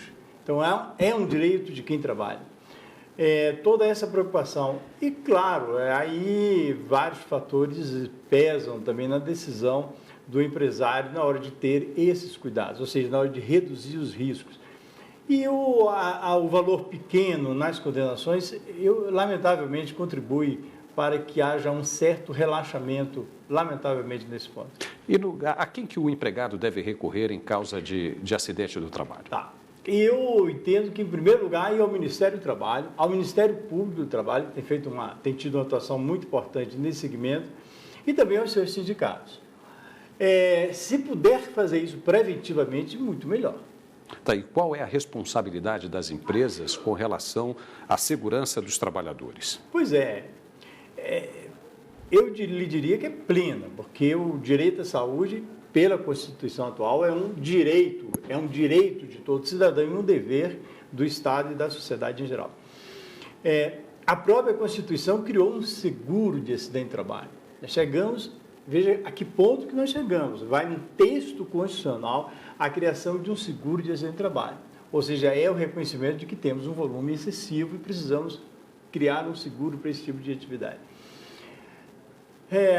Atividades que deveriam ser desempenhadas pelos empregadores. Essa é a sua... Sim. Qual é a responsabilidade legal das empresas? Há momentos em que a responsabilidade é objetiva. Quando que ela é objetiva? Quando o tipo de atividade que ela tem já traz em si a perspectiva de um risco.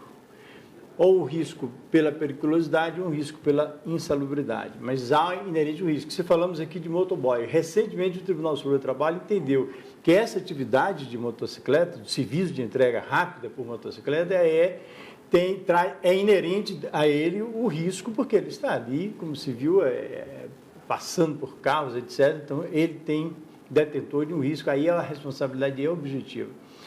Fora dessas hipóteses, quando é uma atividade normal, um escritório, etc., a responsabilidade da empresa é subjetiva, ou seja, há de se provar que ela teve algum tipo de conduta lesiva ao trabalhador.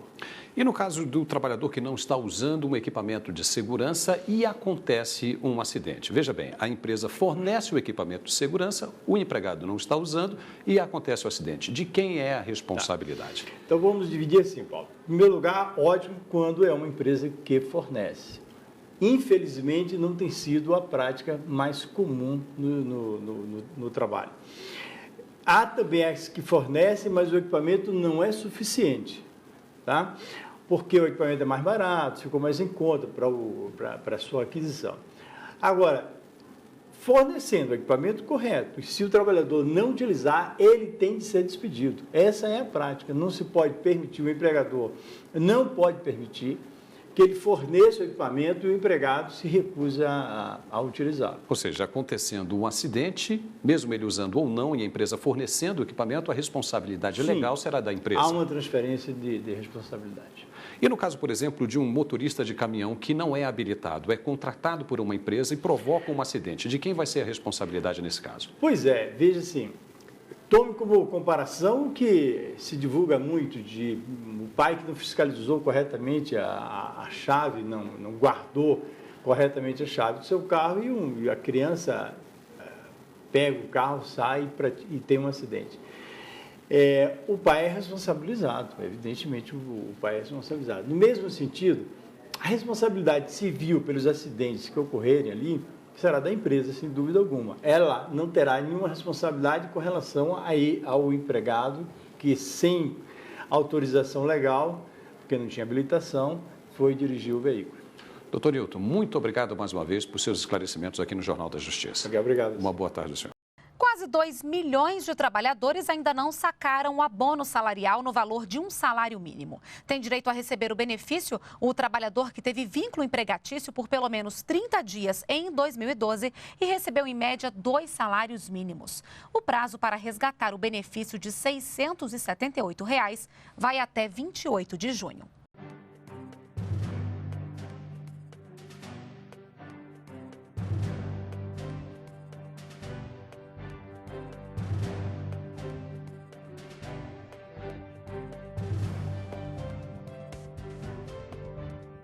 Olá, amigos da TV Justiça, está começando mais uma edição de Direitos Sem Fronteiras. Desde 1924, com a Declaração de Genebra sobre os Direitos da Criança, já se reconhecia a necessidade de garantir proteção especial aos pequenos. Mas mesmo com todos os tratados e leis assinados desde então, muitas crianças ainda vivem em situação de risco e expostas a todo tipo de abuso. Como garantir a efetiva proteção delas? Para falar sobre este assunto, eu converso com a Procuradora de Justiça e ex-promotora de Justiça da Vara da Infância e da Juventude, Selma Sauerbron. Mas antes de começarmos a nossa conversa, nós vamos assistir a uma reportagem sobre o tema de hoje. Espontaneidade, alegria, descontração. Basta ver uma delas correndo por aí que já dá para saber de quem estamos falando. Além de muita energia, as crianças mudam qualquer ambiente. Para mim é muita satisfação. Tanto que você vê que eu não tenho só um nem dois. Eu tenho 5 e ainda adotei mais um. A casa sem criança não é nada. É uma felicidade em tanto, né? Ver os nossos filhos brincando, Se por um lado elas têm energia de sobra, por outro são mais vulneráveis e devem ser protegidas por todos, família e Estado. A obrigação é reconhecida internacionalmente pelo UNICEF, o Fundo das Nações Unidas para a Infância. Por meio de uma convenção de 1989, o fundo destaca a responsabilidade fundamental da família na proteção e atenção aos pequenos. Reafirma a necessidade de amparo jurídico antes e depois do nascimento do bebê. O documento afirma ainda que a criança deve ser educada com dignidade, paz, tolerância e solidariedade. E reconhece que em todos os países existem menores vivendo em condições precárias e que esses merecem um especial. Além disso, é necessário que exista cooperação internacional para melhorar a condição de vida das crianças em todas as nações, especialmente nos países em desenvolvimento. Na busca pela proteção efetiva das crianças, o UNICEF vai além do papel e busca ações especialmente em 5 áreas: sobrevivência e desenvolvimento infantil. Aqui, os cuidados são com a saúde, nutrição e acesso à água potável e saneamento básico. Educação e igualdade de gênero para garantir o ensino básico de qualidade, independentemente do sexo, da etnia, das condições sociais e econômicas. Tratamento de crianças com AIDS e prevenção da transmissão do vírus HIV de mãe para filho. Proteção contra todo tipo de violência, abusos e exploração contra menores. E a promoção de políticas e alianças que tenham como prioridade os direitos das crianças. E só mais um detalhe. Criança é para ser amada. Criança é para ser cuidada. Desculpa, eu sou muito emotivo e isso aí toca muito o coração da gente.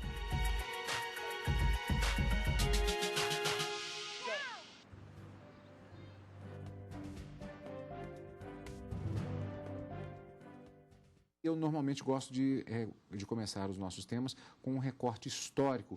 No caso específico da situação das crianças, falamos de 1924, mas até o século XX, praticamente, a criança não era vista como propriamente um sujeito de direitos. Aliás, isso talvez desde a antiguidade.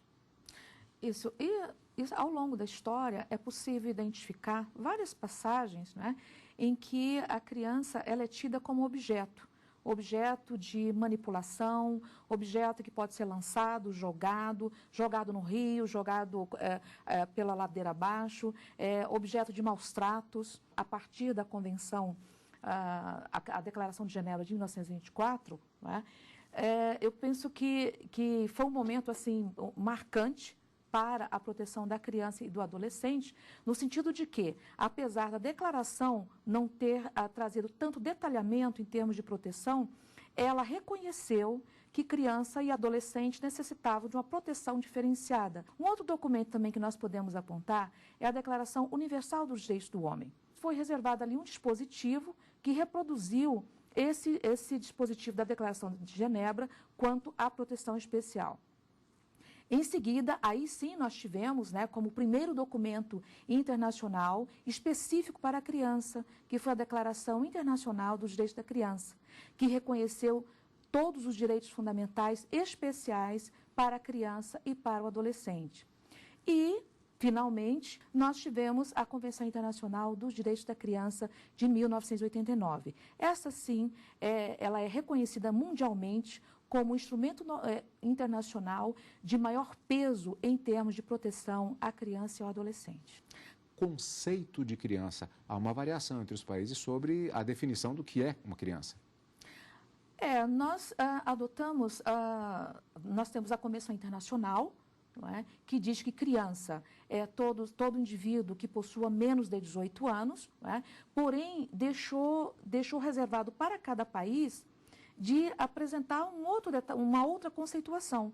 Aqui no Brasil, por exemplo, nós temos o Estatuto da Criança e do Adolescente, que diz que criança é todo indivíduo que possua menos de 12 anos de idade e adolescente, o indivíduo com 12 anos completos até antes de atingir 18 anos. O Brasil, ele é signatário de todos os dispositivos internacionais atualmente que tratam exatamente sobre a situação de crianças e adolescentes?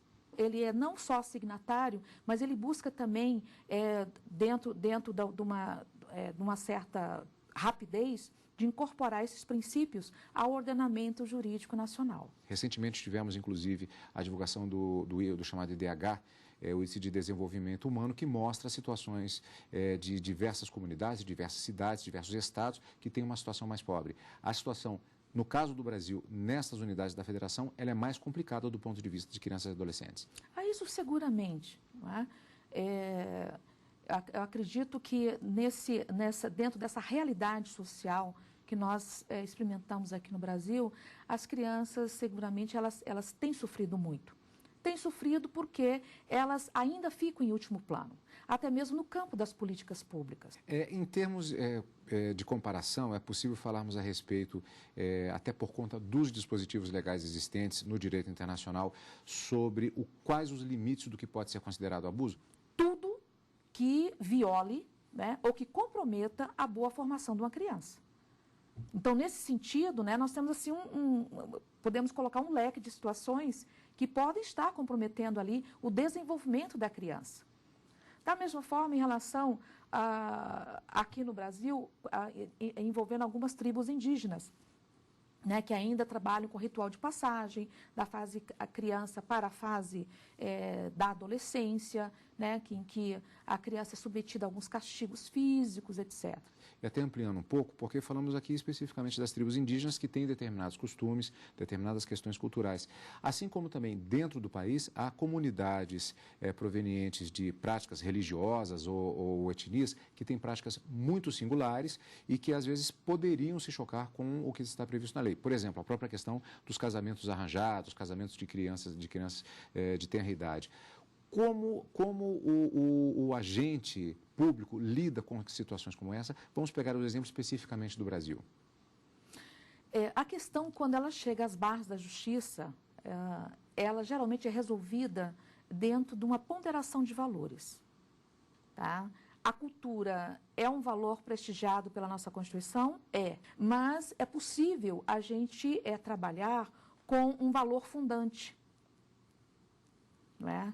Um valor fundante que seria a vida do homem, a vida da criança, tá? A dignidade humana. Existem jurisprudências, por exemplo, com relação a casamentos, por exemplo, de pessoas mais velhas com crianças. Esses casos têm chegado às varas de infância e adolescência ou é algo que não chega exatamente a ser julgado pelo Poder Judiciário? Como tem sido isso?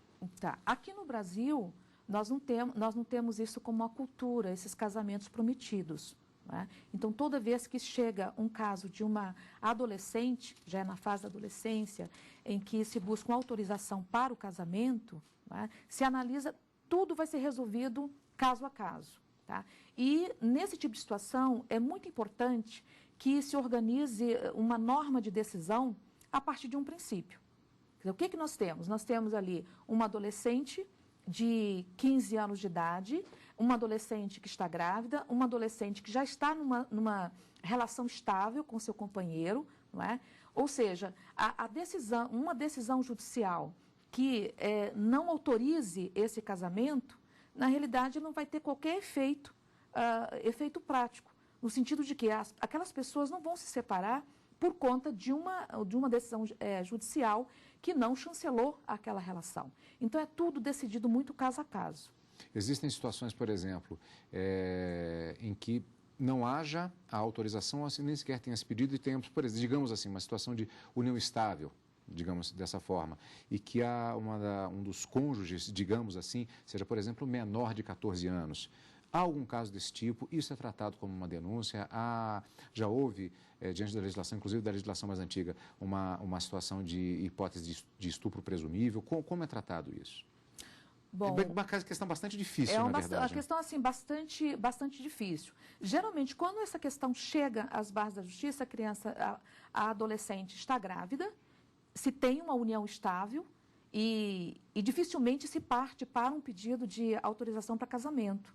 Né, que de acordo com a nossa lei, quem possui menos de 16 anos, né, não teria nem condição física de estar, né, se casando. Porém, quando se examina uma situação em que a jovem está grávida, né, em que há possibilidade, né, de se chancelar ali aquela união, né, É muito difícil se chegar a esse tipo de situação, tá? Porque me parece assim que a sociedade guarda um pouquinho esses casos, até com medo de algumas repercussões na área penal, como você bem colocou, que pode até caracterizar uma situação de estupro de vulnerável. E temos ainda até aquelas situações que são mais extremas ainda, não é o caso, até onde me consta, no Brasil, mas que é mundialmente conhecida a situação, por exemplo, da chamada infibulação, como acontece em determinados países da África. Mas sobre esse tema, doutora, eu gostaria de falar no próximo bloco, porque agora nós vamos fazer um breve intervalo e voltamos daqui a pouquinho falando sobre a proteção internacional da criança. Não saia daí.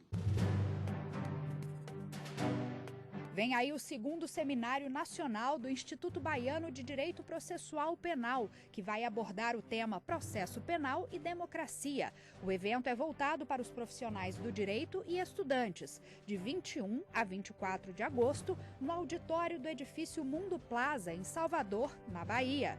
Informações e inscrições no site www.seminario.ibadpp.com.br.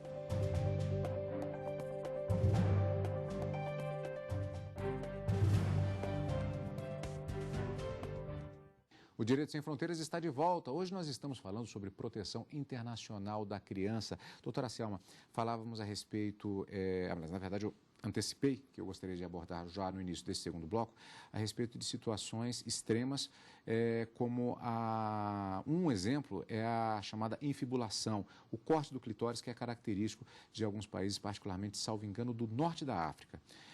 E que é um tema bastante polêmico. Na Somália é um país que existe essa prática em determinados grupamentos humanos, e que como fica justamente essa questão, que é um ponto de vista, é uma questão cultural envolvida e é uma questão de proteção, até porque essa infibulação ela é feita nas crianças do sexo feminino. Como é que fica esse dilema sob o ponto de vista do direito internacional? Bom, acho que está claro que isso é uma violação a direitos, isso é uma agressão, né? E os instrumentos internacionais tratam dessa questão como uma agressão, é uma violência. Eu estou tentando aqui lembrar, eu não sei se a Somália é signatária da Convenção Internacional. Interessante, porque a questão de ser signatário ou não de uma determinada convenção faz toda a diferença em relação ao que pode ser feito.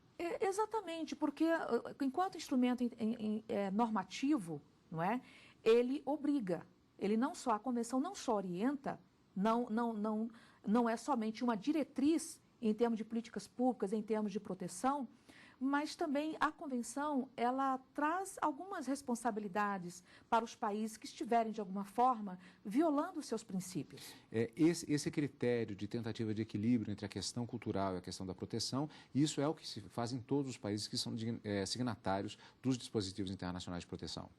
Isso é o que orienta a Convenção Internacional. A Convenção Internacional, ela traz dispositivos, né, que servem de orientação para esse tipo de caso. Agora, entre o que está, eu diria assim, normatizado, né, no campo internacional e o que efetivamente vem sendo cumprido, até mesmo em razão do multiculturalismo, aí é algo que é desafiador. Né? É desafiador para a sociedade, né, de cada país, para o governo de cada país. Bom, falamos de casos, poderia dizer, extremos nestas situações. Mas existem outras situações que elas também podem ser consideradas situação de abuso. Por exemplo, deixar uma criança fora da escola, privada da educação. Bom, da própria legislação, normalmente, das legislações internas, isso já é considerado abuso. Mas do ponto de vista internacional, os dispositivos, os diplomas legais também consideram como sendo um abuso? É algo que é fiscalizado? O que a Convenção Internacional diz é que tem que ser assegurado o direito à educação, né? Alguns países trabalham com a possibilidade dos pais ministrarem aulas para os seus filhos, não é? E depois eles comparecem a determinada escola ou determinada instituição, né, do poder público, faz uma prova e aí ele já pode estar indo para determinada série. Tá? Não é o caso aqui do Brasil. Tá? Então, isso dentro da nossa organização, diria assim, né, de educação, seria uma violação a criança estar fora da escola. Nós temos uma situação hoje em dia em todo o mundo, tanto na Europa quanto na América, na África, na Ásia, que é de uma grande movimentação migratória, o que gera uma série de efeitos, inclusive com relação às crianças dessas populações que migram. Então, por exemplo, o caso bastante conhecido dos brasileiros que se mudam para outros países, muitas vezes em situação de ilegalidade, às vezes a criança nasce naquele país. Foi objeto de muito debate, por exemplo, os que eram chamados de brasileirinhos apátridas, por exemplo, que ficavam numa espécie de limbo, não tinham nem passaporte brasileiro e não tinham passaporte daquele país no qual tinham nascido. Em relação especificamente a essa questão da educação, o dispositivo sobre o qual já temos falado tanto nesse nosso programa de hoje tem tratado. Há também uma garantia, pelo menos, de educação e direitos fundamentais em relação a essas crianças, nessa situação. Isso tranquilamente. A Convenção Internacional das Nações Unidas assegura o direito à educação, independente de onde esteja essa criança. Né? Independente se ela tem um passaporte, se ela não tem, o direito à educação, ele está assegurado de forma, eu diria assim, universalizada dentro da Convenção. Um tema que eu acredito que haja praticamente uma unanimidade com relação a ele, mas pergunto se há diferenças culturais também, que é um tema bastante específico, trabalho infantil.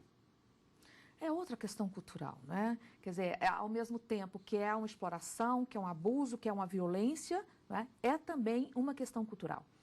E, da mesma forma, se tem, não só no Brasil, mas também em outros países, signatários também da Convenção Internacional, se tem assim, várias situações em que é colocado na mesma balança, tá? O trabalho infantil e também a proteção. Aqui no Brasil se tem todo um esforço, né, para erradicar o trabalho infantil, isso já há algum tempo. Mas existe sim um aspecto cultural. Inclusive, se tem algumas falas recorrentes no sentido de que é melhor essa criança estar trabalhando do que estar roubando. Quer dizer, não se faz uma associação dessa criança de repente, é melhor ela estar estudando, é melhor estar sendo criança e não trabalhando. E sobre a cooperação entre os países em relação a essa situação de proteção a crianças em situação de risco. Existe efetivamente um processo de cooperação entre as nações para tentativa, pelo menos, para aplicação da lei? A Convenção Internacional, ela traz, né, esse viés de cooperação, que deve haver cooperação, inclusive para evitar o tráfico de crianças, né? Quanto, por exemplo, à adoção internacional, enfim, ela trabalha com essas questões. Mas, efetivamente, eu acho que nós estamos ainda um pouquinho longe, tá, de ter a cooperação preconizada, idealizada pela Convenção Internacional. Eu acho que nós poderíamos estar muito mais, quando eu digo nós, são os países signatários da Convenção. Eu acho que nós poderíamos estar muito mais unidos em termos de proteção da criança e adolescente. No Brasil, nós temos o Estatuto da Criança e do Adolescente. Há informações a respeito de dispositivos semelhantes em outros países que sejam tão específicos? Sim, nós temos inclusive o Estatuto da Criança e do Adolescente, como ele foi assim, uma das primeiras legislações pós-Convenção Internacional dos Direitos da Criança, terminou servindo, né, o nosso estatuto de referência para várias legislações em diversos países, inclusive da Alemanha.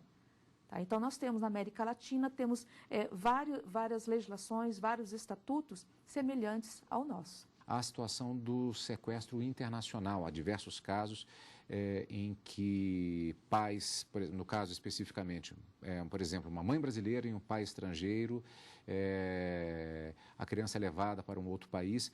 É uma situação também, para variar, nesse caso, bastante difícil para se lidar com ela também, não é o caso? É bastante difícil porque quem está levando não é um qualquer, é o pai ou é a mãe. Não é? Então, a questão está muito mais ligada ao direito de família, né? E também uma situação complicadíssima para se resolver em termos de fixação de guarda e tudo mais, do que... Eu não chamaria exatamente de tráfico internacional. Tá? É diferente da situação de um terceiro que pega uma criança que não tem qualquer relacionamento com a criança e leva essa criança para outro país, né, para fins escusos ou para adoção irregular ou qualquer outro tipo de situação de violência. Tá? Esse caso que você acabou de mencionar, Cadu, talvez seja o assim, recorrente, seja de pais, né, de nacionalidades diferentes, né, tem uma dificuldade, há uma dificuldade de adaptação, né, do cônjuge no outro país e termina, né, levando a criança sem que tenha autorização, né, do seu consorte. Esse já é um tipo de caso sobre o qual há mais denúncias. Normalmente, quando acontece, acaba havendo a denúncia. Geralmente se tem denúncias, né? E aí a forma que eu vejo de se resolver é de se socorrer, sim, dos instrumentos internacionais, né? Há necessidade de se trabalhar, a questão ela deixa de ser individual, me parece, não é? E vai ser encaminhada para um outro plano também, que é um plano de estar se buscando até mesmo alguns acordos em cima daquela questão. Envolve até uma questão diplomática, muitas vezes. Exatamente. Então, não vai ser tão somente uma atuação jurisdicional, caso a questão seja levada para as barras da justiça. Normalmente, as autoridades dos países em que há algum tipo de situação como essa, é possível se falar nesse sentido, existe algum tipo de... A expressão não é muito jurídica, claro, mas algum tipo de bairrismo em relação a esse debate, a essa troca de informações, ou normalmente as autoridades têm uma atuação homogênea, tanto as brasileiras quanto as autoridades de outros países, quando se trata de uma questão como essa? Assim, dentro do que eu já acompanhei, tá, há uma boa vontade, há uma disposição, né? Isso considerando que no centro daquela demanda se tem uma criança. Uma criança que tem que ter contato com seu pai, com a sua mãe e que merece se desenvolver tranquilamente. Que tem que ser mais protegida. Tem que ser mais protegida. Então, dentro do que eu já peguei, já tive conhecimento, há sempre uma disposição, não é? Uma disposição e que se busque resolver da forma mais rápida possível. Né? Agora, esse rápido, quando se tem toda uma procedimentalização aqui no Brasil bastante complexa, né? Aí esse rápido não fica tão rápido assim, né? Doutora Selma, eu sempre digo que o tema nunca se esgota, mas eu agradeço a sua presença aqui no nosso programa. Eu agradeço a sua presença para falarmos a respeito desse tema. E hoje eu conversei com a ex-promotora de justiça da Vara da Infância e da Juventude, Selma Sauerbron, atualmente procuradora do Ministério Público do Distrito Federal e Territórios. E eu agradeço também a você, amigo da TV Justiça, que nos acompanhou em mais esta edição do Direito Sem Fronteiras. Faça sugestões de temas e comentários pelo e-mail direitosemfronteiras@stf.jus.br. Você pode nos acompanhar também pela internet. O programa pode ser visto no site www.tvjustiça.jus.br. A gente se encontra na próxima semana. Até lá!